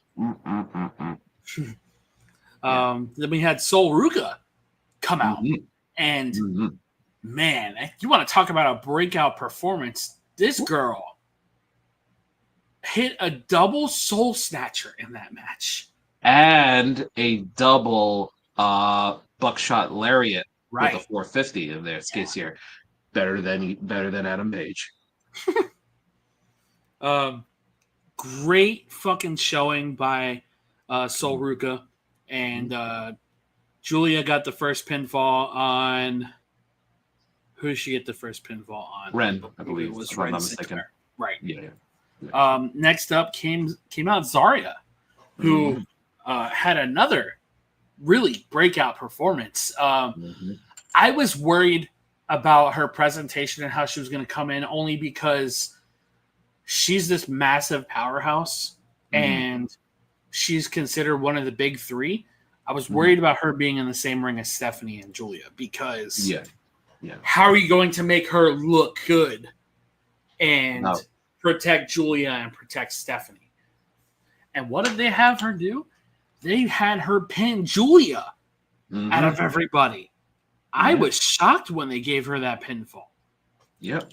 But like you said, you want to make them all look good. So yeah, hey, what better way than Zarya pinning the one of the top there? Yep. Sinclair got hit with a soul snatcher, and Soul Ruka hit a nice little pinfall and got one. Sinclair went back into the penalty box for the second time. Zarya just absolutely decimated everybody in the ring. And then the last competitor is Stephanie Vaquer, who, again, another one who I think bell to bell is one of the best women's wrestler in the world. I think she's very good. Very fluent wrestler. She's very good. Then we had, they all went back and forth. Julia gets hit by an F5, and Zarya gets the first pinfall, gets a pinfall over Julia. So everybody went back and forth, nice little back and forth. And Vaquer gets a pinfall over, who is it? I think she pinned Zarya, I believe. No, I think it was Ruka. I think she pinned Flynn. Yeah. Let's see. Zarya takes down Ruka with a German suplex. Zarya charges at Sinclair. Sinclair sends her crashing. Okay, you're right. So Ruka, Vaquer, and Julia then begin to brawl. No. Okay, so it was Zarya. Zarya got pinned by Stephanie. Oh, there you go. See, there you go. Perfect. Sinclair counters a pinfall to score a point finally. Yep. Sinclair rolls up Vaquer. Vaquer sends Sinclair crashing into the mat with an F5, but Julia catches Zarya with a running knee to score a pinfall. And that panic finish with Stephanie trying to get a pinfall and just couldn't pull it off. She almost got the 3 count on Julia. Julia ended up winning. Man, that women's division is so special. It is very special. Yeah. And the fact that people were sitting there trying to say the knockout division was better than this division is just mind-blowing to me. Because it's like, yeah, there's good talent on Impact. There's decent talent on AEW, but nobody has the presentation or the abilities. Sorry, the women's division in LL Elite? Come on. Yeah. I mean, they even had their champion literally, whether it was shoot or scripted, bury their women's division. Whatever. They don't really have a division there, but yeah, no, I mean, yeah, the division here in WWE is just outstanding there. And now we get a Julia versus Roxanne Part 2, which is going to be outstanding. And then Oba versus Trick. I am very curious to see how they book this match with Trick and Oba.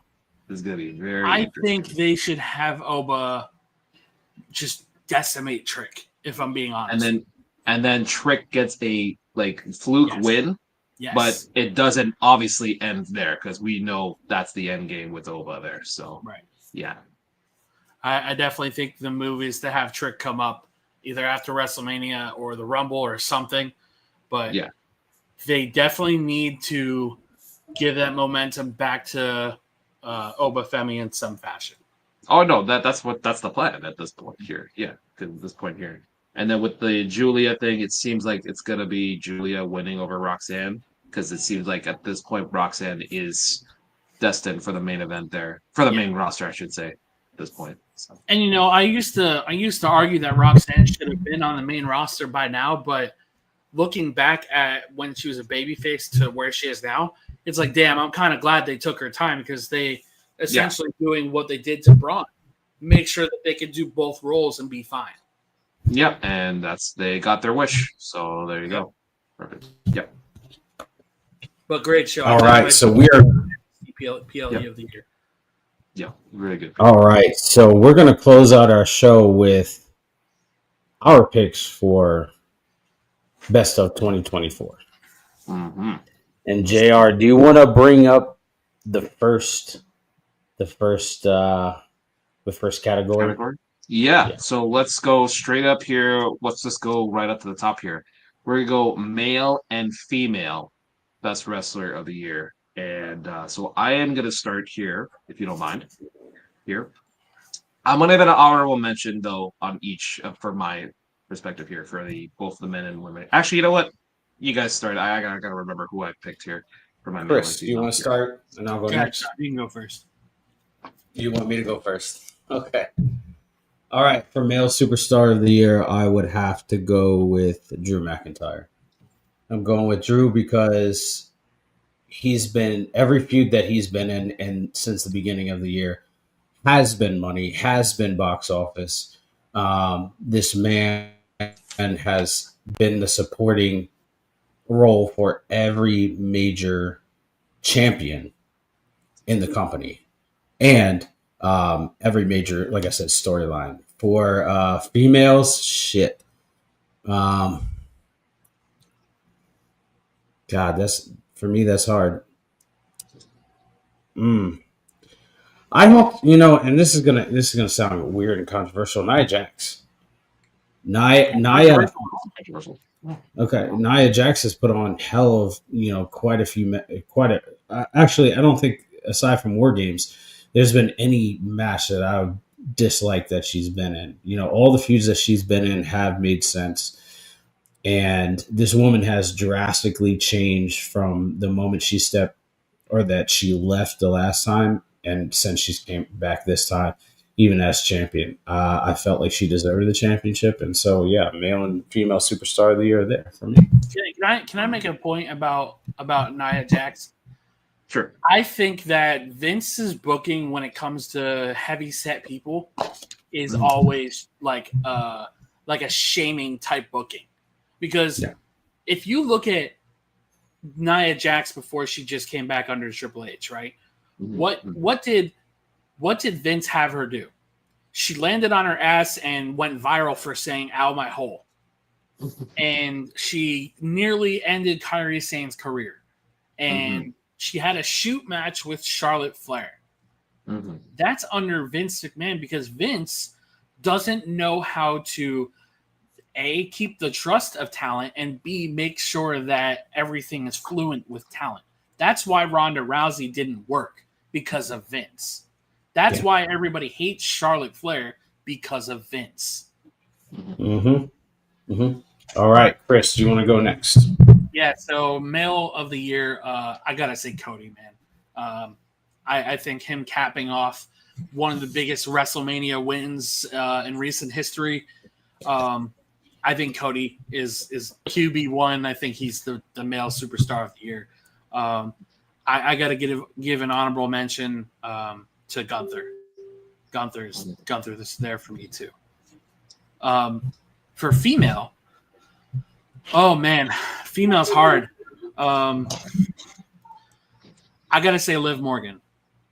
I think Liv Morgan is my female of the year, and honorable mention to Roxanne. All right. All right. So funny that you say Roxanne. I actually think Roxanne is my female of the year, to be honest with you, because for a what is she, 22, 23 in this case here, for her to be the head of that women's division in NXT, for her to carry it the way she has over the past year in this case here has been nothing short of outstanding. She's been putting out top notch programs, matches, and just the fact that, as you just mentioned, the fact that we were kind of worried about how she would do as a heel. We now know that she can be a serviceable heel. Now we know that now WWE has that idea that okay, we can bring her up. We'll see what happens. And but yeah, Roxanne really carried it there. My honorable mention for female, I'm gonna give it to Bailey because she was literally like a leader throughout that whole division in this case here. And the fact that she also wanted to give others, their shine, like Candice LeRae and all those other people, others in the women's division as well. I mean, you got to give a shout out to Bailey in this case here. My male of the year, I'm with you, Chris. I'm gonna go with Cody. I mean, just the way that he has been, showcased throughout this whole year. The fact that he's been kind of like a nine tool, whatever knife thing, multi tool, you know what I mean. He was able to do basically everything possible, from doing a bloodline segment there to, this kind of friendship thing he's going with Kevin Owens to even having, a brief period with Logan Paul there. And then also having this new aggressive side here that we're seeing. It's just great to see. And, that moment at WrestleMania still I still talk about it all the time. I still, just so happy every time I see it. So, and then my honorable mention actually is going to go to CM Punk in this case here, because he basically makes you want to watch every segment that he's in. And then the fact that they were able to involve him, with most people, how they're injured, they don't get involved with, programs and such. The fact that he was still was able to be involved even with his injury that he had, because he had that, that very freak injury back at Royal Rumble. But the fact that he was still able to be involved throughout the whole year, especially with Drew McIntyre in this case here, it just shows, how far he's come since we last saw him in this case here, in his time in AEW, which we don't really talk about too much, but in this case here, but just with CM Punk, it's just I got to give an honorable mention to him in this case here. And the great thing about CM Punk right now is he has more or less taken on that mentor role. He has been doing the WWE ID stuff and helping with scouting, I'm assuming. Yeah. I think we have seen a different human being in CM Punk since he has returned. Mm-hmm. And, obviously when he came back, I expressed so many times how worried I was about him coming back. But the common denominator of why he left isn't here anymore. Mm-hmm. Vince McMahon is dead and gone from the business. And I think if Vince was still here, I don't feel confident that it would have worked out with CM Punk. Mm-hmm. Gotcha. All right. Let's get to our next category here, which is match of the year. Now we had a lot of candidates here for this. It's hard to kind of determine what stable of the year. Okay, yeah, we can add that for sure. Yeah, we'll do that after. But yeah, match of the year. I'm gonna go with WrestleMania 40. Honestly, I'm just gonna go with Cody Rhodes versus Roman Reigns for me because everything about it just went full circle with this, and the fact that all the intertwining storylines came together. Like you had all those run-ins with Jey Uso, with Jimmy Uso, with John Cena, with Solo Sikoa, with The Rock, with The Undertaker of all people. Basically, I guess in this case here, Undertaker was like saying, "Oh no, you ain't my final boss." So it's like for him to do that, and then for Cody to have that moment, and for everybody to just be to see that moment, to have that title, give it to his mom, reach out to the sky, thank everybody there, having that, WrestleMania 10 celebration where all the people came out to, say, congratulations, you did it all.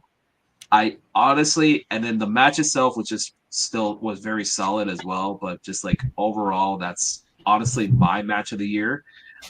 In this case here, honorable mention, I'm going to go with the Hell in a Cell match between CM Punk and Drew McIntyre because that was what you call violence done the right way in this case here, and they showed up with that Hell in a Cell. All right, who are you passing it off to? I'm going to pass it off to Chris here for match of the year. So I gotta agree with you on both of those picks. I will also want to add one more honorable mention, and I think that's the last Monster Standing. That match was so much fun. Yes. I wish that Braun Strowman didn't get injured. But I really, really love the Bronson Reed presentation in 2024. Yeah. I have 4 that I'm tied for.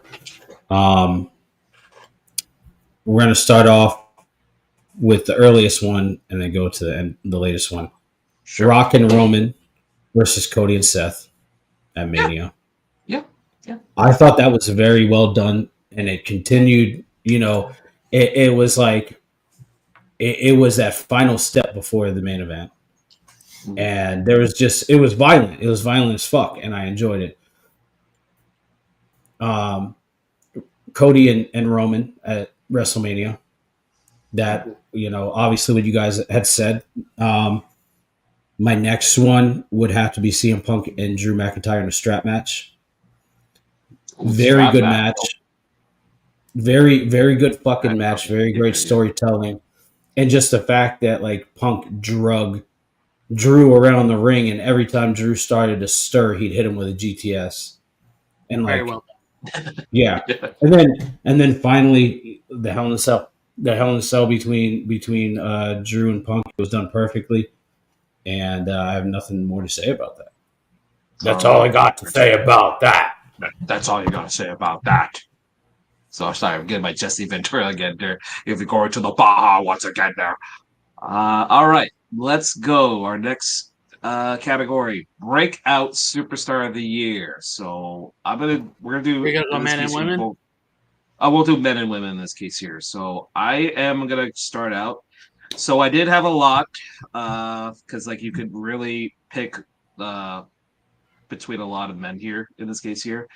I am gonna go in this case here with Tamatanga for the male in this case here. The fact that nobody knew who he was in this case here, but the fact that he had his own personality, the fact that he got his own presentation as well, the fact that he got his own theme, and just solid work overall. He got to work with Randy Orton like 3 weeks into his career. I mean, that's if that doesn't say much, but it's just the way that he's presented, the fact that he could cut a really decent promo as well and be this maniac that we all love, and the fact that he's now over, especially with that the gimmick there, is just pretty outstanding there. So I'm gonna give it to Tamatonga for breakout of the year in this case here. For the females, breakout here. So I'm gonna give a shout out to Michin for the breakout because what she has done over the last 6 months has been nothing short of outstanding. The fact that she has literally been involved with a lot of the storylines, a lot, and then having some high profile matches there. Now, was she kind of typecasted with like these gimmick matches? Yes, but in this case here, she's getting over now, which is great to see. And I like the fact that Hunter didn't give up on her. Most talent would get given up on after a while, but in this case here, he must have found something in Michin, and now she's at a point now where she's basically next in line if someone fails or if someone is not gonna pad out in this case here. So shout out to Michin there for breakout female, and then shout out to Tamataka for male. So Chris, who is your male and female breakout of the year? Male breakout of the year, I gotta say, is Andrade, man. Those Right. matches with Mello were just so special. Mhm. I think ring work. I truly don't think there's anybody right now who is as good as Andrade is, like, consistently. He hasn't had an off match that No. I've seen since he's returned. Mhm. And honorable mention to Ilya Dragunov is Mhm. another one. I think Yeah. his main roster before he got injured presentation has been outstanding. Mhm. Um, and I think Braun Breaker kind of took that away from him. So I think Ilya and Braun are those shout outs. For female, I gotta say Chelsea Green, man. Yes. Chelsea has found something in Mhm. her character work that Mhm. is getting super over in a really Mhm. short amount of time. And I would probably put Tiffany in that same conversation. A lot of us were worried she wasn't going to succeed on the main roster because that whole daddy gimmick was cringe as fuck. Oh, I was great, but okay. Um, I'm just talking about like character wise because I know a lot of people were bitching about her promos for a really long time. Oh, right. Yeah. But when she had that Elimination Chamber debut and she got over in Australia, I was Mhm. pleasantly surprised by Mhm. how great she has been on the main roster. Um, and I got to give the shout out to Ren Sinclair, man. Yeah. That's my honorable mention for females. Ren Sinclair has helped bring in Zarya and Stephanie Vaquer, and she just had a breakout performance at Deadline. So those are my picks. Gotcha. So for men, my breakout of the year has to be Braun Breaker. Of That man is an absolute animal. Every time he gets on the mic, he's better. Every time he gets in the ring, he's better. His presence is just super dominant, and I can't wait to see what he does in the coming year. My honorable mention is Jacob Fatu, and I say that because look at where he was. Yeah, look at where he was before when he signed his contract. Before he signed or before he made his debut to the shape that he's in now. That man had put on serious dedication to get to the weight that he needed to be at to be on the main roster. And every match he's in has been great. He continues to impress me. So yeah, Jacob Fatu is an honorable mention. I would say for the women, Chelsea Green. I agree, Chelsea Green. Last year, she was an afterthought. With Chelsea, she was the comic. She was the sidekick to Piper Niven, and now she's in a way stepping out of that shadow and becoming the main attraction of that tag team. The thing with Chelsea is I feel like when she found her person to feud with, and that was Mia Yim in this instance, or Michin, it really helped her shine in terms of even Michael Cole endorsed that whole thing, saying that she was getting thrown in a trash can. And honestly, since then, Michael Cole having that kind of investment into a character like that, we all know Michael Cole is like heavy behind a lot of pushes. Yeah. I have no doubt in my mind that he was behind getting Chelsea where she's at right now. Oh, I agree. Yeah. 100%. Yeah. That's Michael Cole. That's the GOAT. That's the GOAT there, man. Absolutely. So I just added this one here, and this would actually be a very interesting debate here. PLE of the year. So we have a lot of choices here when it comes down to it. So I'm gonna start with the honorable mention for my sake here.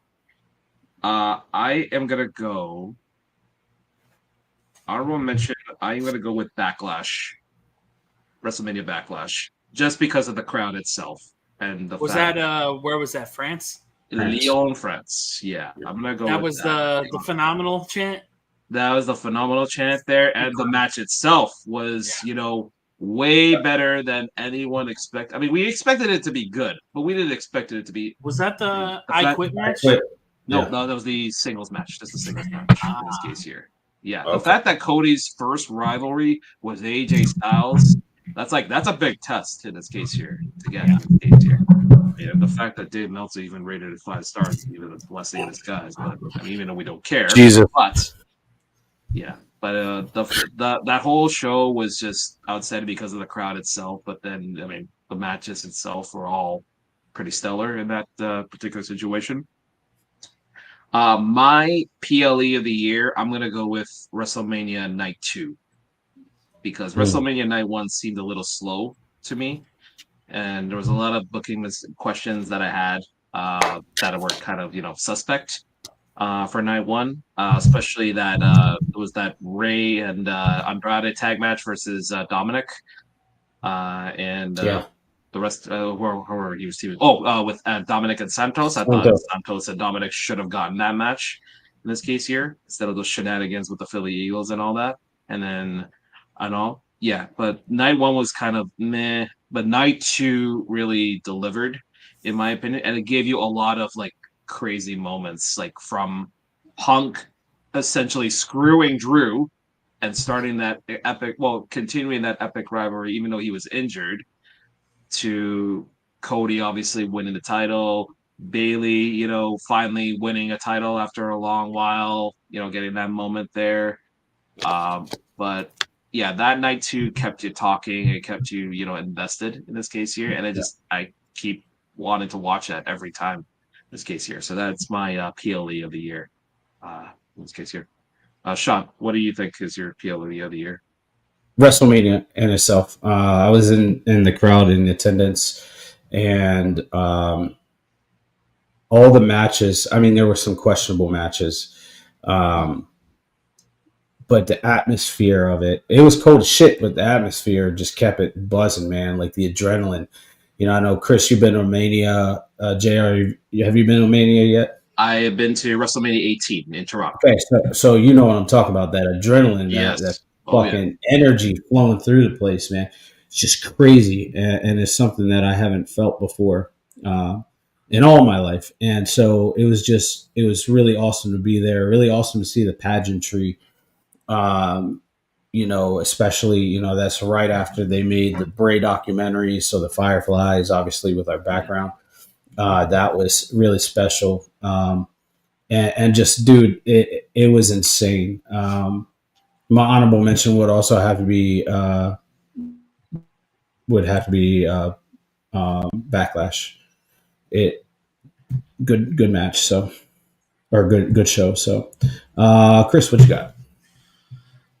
For PLE of the year, I mean, it's really hard to say anything other than WrestleMania, to be honest with you. I think WrestleMania was so special for a lot of reasons. Cody Rhodes getting his moment. Every legend that returned for that match, even though people were bitching it wasn't Austin and it was Taker instead. People were bitching about that, whatever. I have a couple honorable mentions, and it's mainly because I can't not say Bad Blood, because that CM Punk and Drew McIntyre match for me is the very definition of storytelling in the most violent human way possible, and it was so freaking good. Mm-hmm. I'm a really big fan of Hell in a Cell. I was a big CM Punk fan before he left WWE the first time, and he made all that fear of him coming back go away when he had all the segments and everything that he's had since coming back. And the honorable mention, of course, Backlash, because that crowd was just untouchable. But also the Royal Rumble, because I attended the Royal Rumble. There you go. Seeing Cody win, everybody just lost their shit when Cody and Punk were the last two. Jade making her debut, Andrade coming back. There were so many good moments. Jordan Grace making a surprise appearance. Grace, you're right. Yeah. The only downfall of that match was the Fatal 4-Way, or of that paper. Yeah. It was thrown together trash. And then also Pat McAfee entering the Royal Rumble. Kind of, yeah. Yeah. Even though I love Pat McAfee, but I mean, it reminded me a lot of when Drew Carey was in the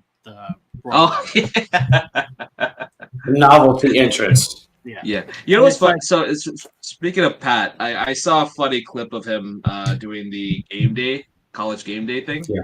And he did a chant for Georgia. It was Georgia versus Alabama. He did a chant for Georgia, and he he's like pumping them up, and he goes, "Give me Alabama!" I love it. Pat McAfee, man, I think he is one of those human beings, that can literally do everything you ask of him.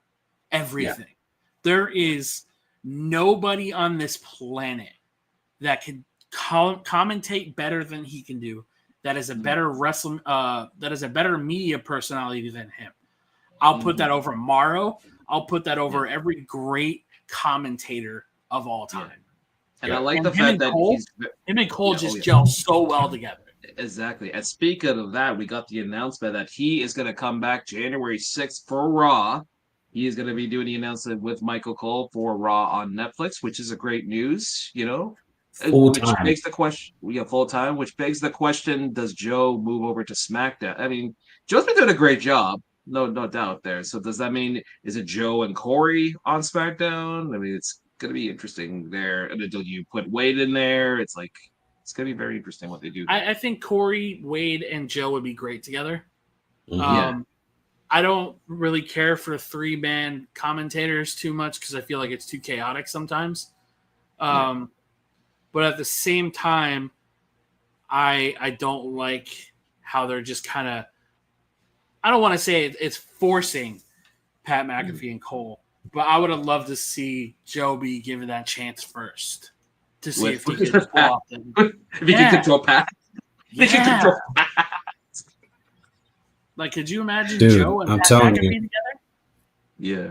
Well, What if they pushed Wade Barrett off the commentary table and made him a manager? ooh. Maybe It he's could the be manager good of depending Gallus. on who he's with. If he's the manager of the Gallus boys, maybe. Oh, don't play Yeah. games with me. Hey, because we barely can understand Gallus, so I mean it'd be good to have Barrett talk for them. The only thing that has stood out to me since Gallus has been back is when Joe was talking about Sexy Red. But if we shake our ass, Shake our asses. All right, He's what's our next? segments of the Joe year. Coffee there. What's our next category?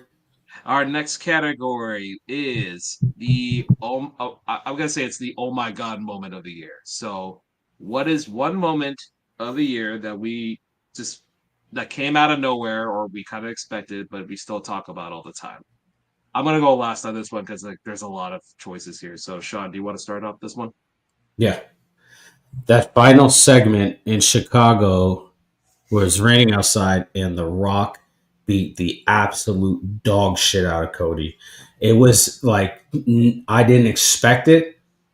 There was a lot that happened in there. There's a lot of potential. Everybody thought he was going to throw Cody over the ramp, Mm-hmm. and then like when SmackDown went off the air and there was that backstage feature, he was like, "You think just because the camera goes off the air that I'm done? I'm the final fucking boss," and he just keeps going. To me, that was like the oh my god moment of the year. Mm-hmm. Oh my goodness, Chris, what is your oh my god moment of the year? Man, I gotta say the spot where Drew McIntyre is setting up the Claymore and lands on that steel steps. Oh, I do not yeah. think anything has touched how gruesome that spot was. Yeah. And then Punk hitting that GTS with the beads in Drew's mouth was so fucking good. Yeah. Honorable mention to New Day because honestly, that might be one of the moments of the year. Yeah. I have another one. Okay. I'm Yeah. sorry, Sure. I just thought about it. The debut of the Wyatt Six.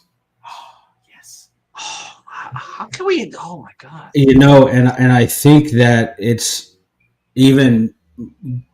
I would rank that higher than what I just said, and I say that because their debut wasn't anything that we expected. We didn't expect them to debut like that. We thought that it was going to be something where they ran in the ring and attacked, but it was a fucking cinematic masterpiece, to say the least. And so, yeah, I would say that is my oh my god moment. And they debuted in the town that the Wyatt family debuted in. That's true. Yeah, that's true. I'll give you that. I'll knock my two down to honorable and agree with you because there you go. I didn't even think about that there. That's a good one there. Yeah. I'm gonna put that there. I'm gonna put that in honorable mention there because I'm gonna go off the board here with this one. I'm gonna go with Joe Hendry debuting in NXT. Yes. Because because of the fact you never see WWE working with any other companies ever in like this capacity. But the fact that they had Frankie Kazarian, but then they had Joe Hendry just like come out of nowhere. And the fact that and then for like that brief period there in NXT, they still kind of work with them sort of in this case here. More or less the NXT go to TNA there, but the fact that you had NXT/WWE working with TNA as an talent exchange and also just like showcasing them and all that throughout like the last 6 months has been nothing short of something incredible. And now they're working with other companies in a general manner there.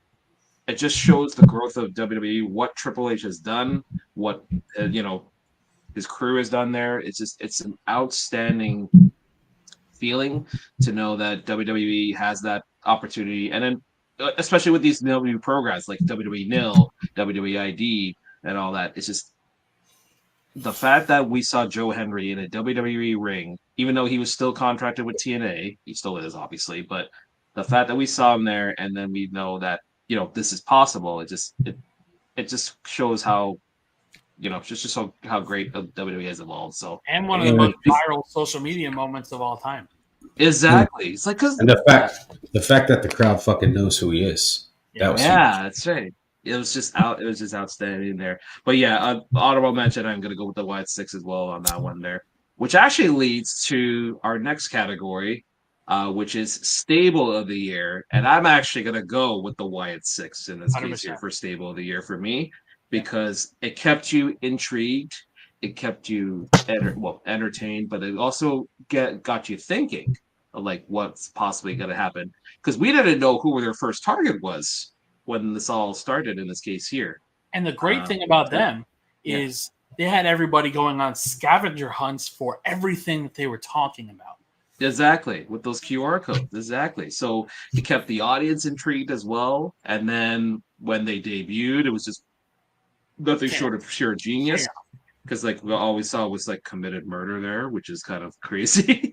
And then there, but there's obviously it was an image thing. But I mean, for them, it just I was always intrigued by their segments there. Even my crew there from here in Toronto when we went to Money in the Bank, that's what they bought. They bought Wyatt Six shirts because they loved it in this case here. So which by the way, I did get tickets for Elimination Chamber, so I am going to Elimination Chamber March 1st.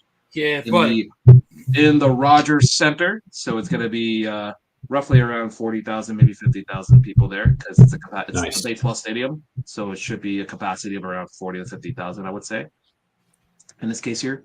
But yeah, my stable of the year is the Wyatt Six there. Honorable mention, I'm going to go off the board once again. I'm going to go with NXT. I'm going to go with the NQCC with No Quarter Catch Crew because they're entertaining.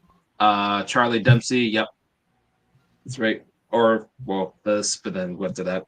But Charlie Dempsey, shows that he can do both be a rough superstar, but be an entertainer, just like his father, of course, So it's good to see what they're doing there. And they've got a lot of potential there with the talent that they have there. So I'm going to give an honorable mention to the QCC. Chris, stable of the year for you. Wyatt Six for main roster. Honorable mention to the Metaphor. Metaphor, all right, yes. Every single person in that stable has something so special to their character that Noah Ndar alone, I think, is one of the most entertaining guys in that stable. He is fucking hysterical. But then you have Lash Legend and Jakara, who has shined in Saudi and shined on both Raw and SmackDown. And we know how good they are in NXT.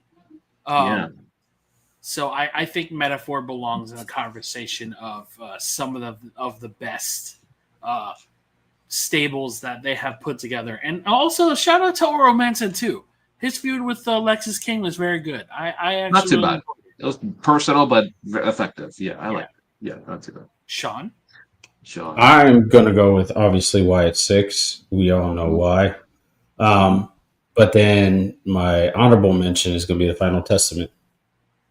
Yes. I would love to see AOP do more, if I'm being honest with you. Yeah, but if you like, the thing is since they've been taken seriously, we've seen two heel turns in the Miz and The Miz and in the New Day. I almost said Chad Gable, but nothing. They didn't go up against Chad Gable, but no. Yeah, I mean, things are starting to come full circle with that, and so the storytelling is just great. I love to see what they do with AOP. I just hope it's better than what they've been doing. Yeah, they better start talking there. They don't want them being, as my friends say, it's Mook 1 and Mook 2 in this case here, or Final Testament 1 and 2. Yeah, that's pretty much what they are. Yeah. Thing 1 and Thing 2. Yeah. You know what it feels like? It feels like when Rick Rude joined DX. Uh-huh.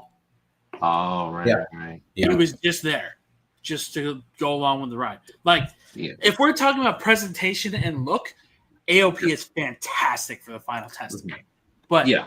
they literally don't do shit with AOP. No. They could be tag team champions right now, and they're not. And No. and I don't think it's necessary to put gold on them, just like I don't think it's necessary to put gold on the Wyatt Six either. But it's like, if you want me to take stable from Scarlet to Cross seriously, I need to believe that you have faith in that stable to work. We can't just rely on social media for them to have Cross cut outstanding promos and then have Mook 1 and Mook 2 just stand there and not do anything. Yeah. Like, look at Paul Ellering. Ellering is the only one besides Cross and occasionally Scarlet that's doing something. Yeah. All right. We have Tag Team of the Year. I think me and Chris are probably going to be the same thing. I'm going to go with Fraxium for Tag Team of the Year. Hands down. They've just literally have sort of pretty much changed the tag division as we know it here throughout the whole year. The fact that you have these two very fast, fluid guys, but the fact that they can both talk. Yeah. That's the most important thing. Nathan can talk, but Axiom, Chris, how much of a fan I am of Axiom in this case here. Because he's so well spoken. A-Kid was great too. Yeah, but but I mean, he was good too. Yes, but I like him as Axiom in this case here because it's different. It's the Power Ranger. Yeah, Power Ranger. Yes, that's right. They're the Power Rangers. That's right. Yeah. Oh yeah, I forgot I used to call them Power Rangers. Yes, that's right. Yes, that's right. It's just hit for him and those two.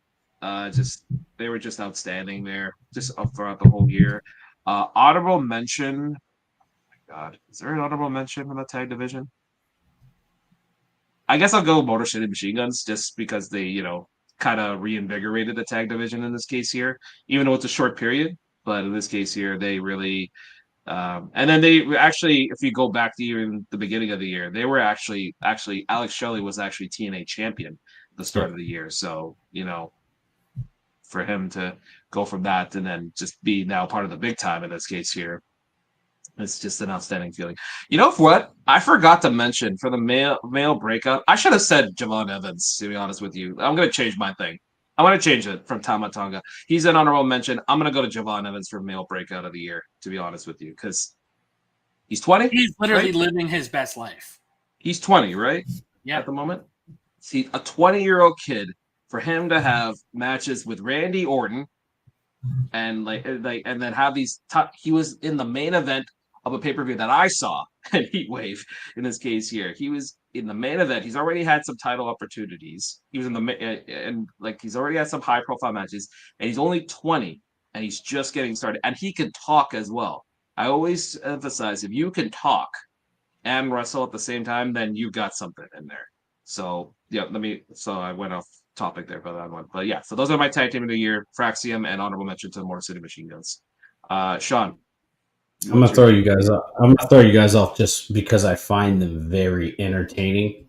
Okay. Please don't say FTR. Please don't. No, A-Town Down Under. I fucking love watching them because they're entertaining, right? They were entertaining, last year, but I found them more annoying last year. Whereas this year they're more entertaining, right? They've had segments, some pretty high profile segments, so dude, I'm gonna go out there and I'm gonna say A-Town Down Under.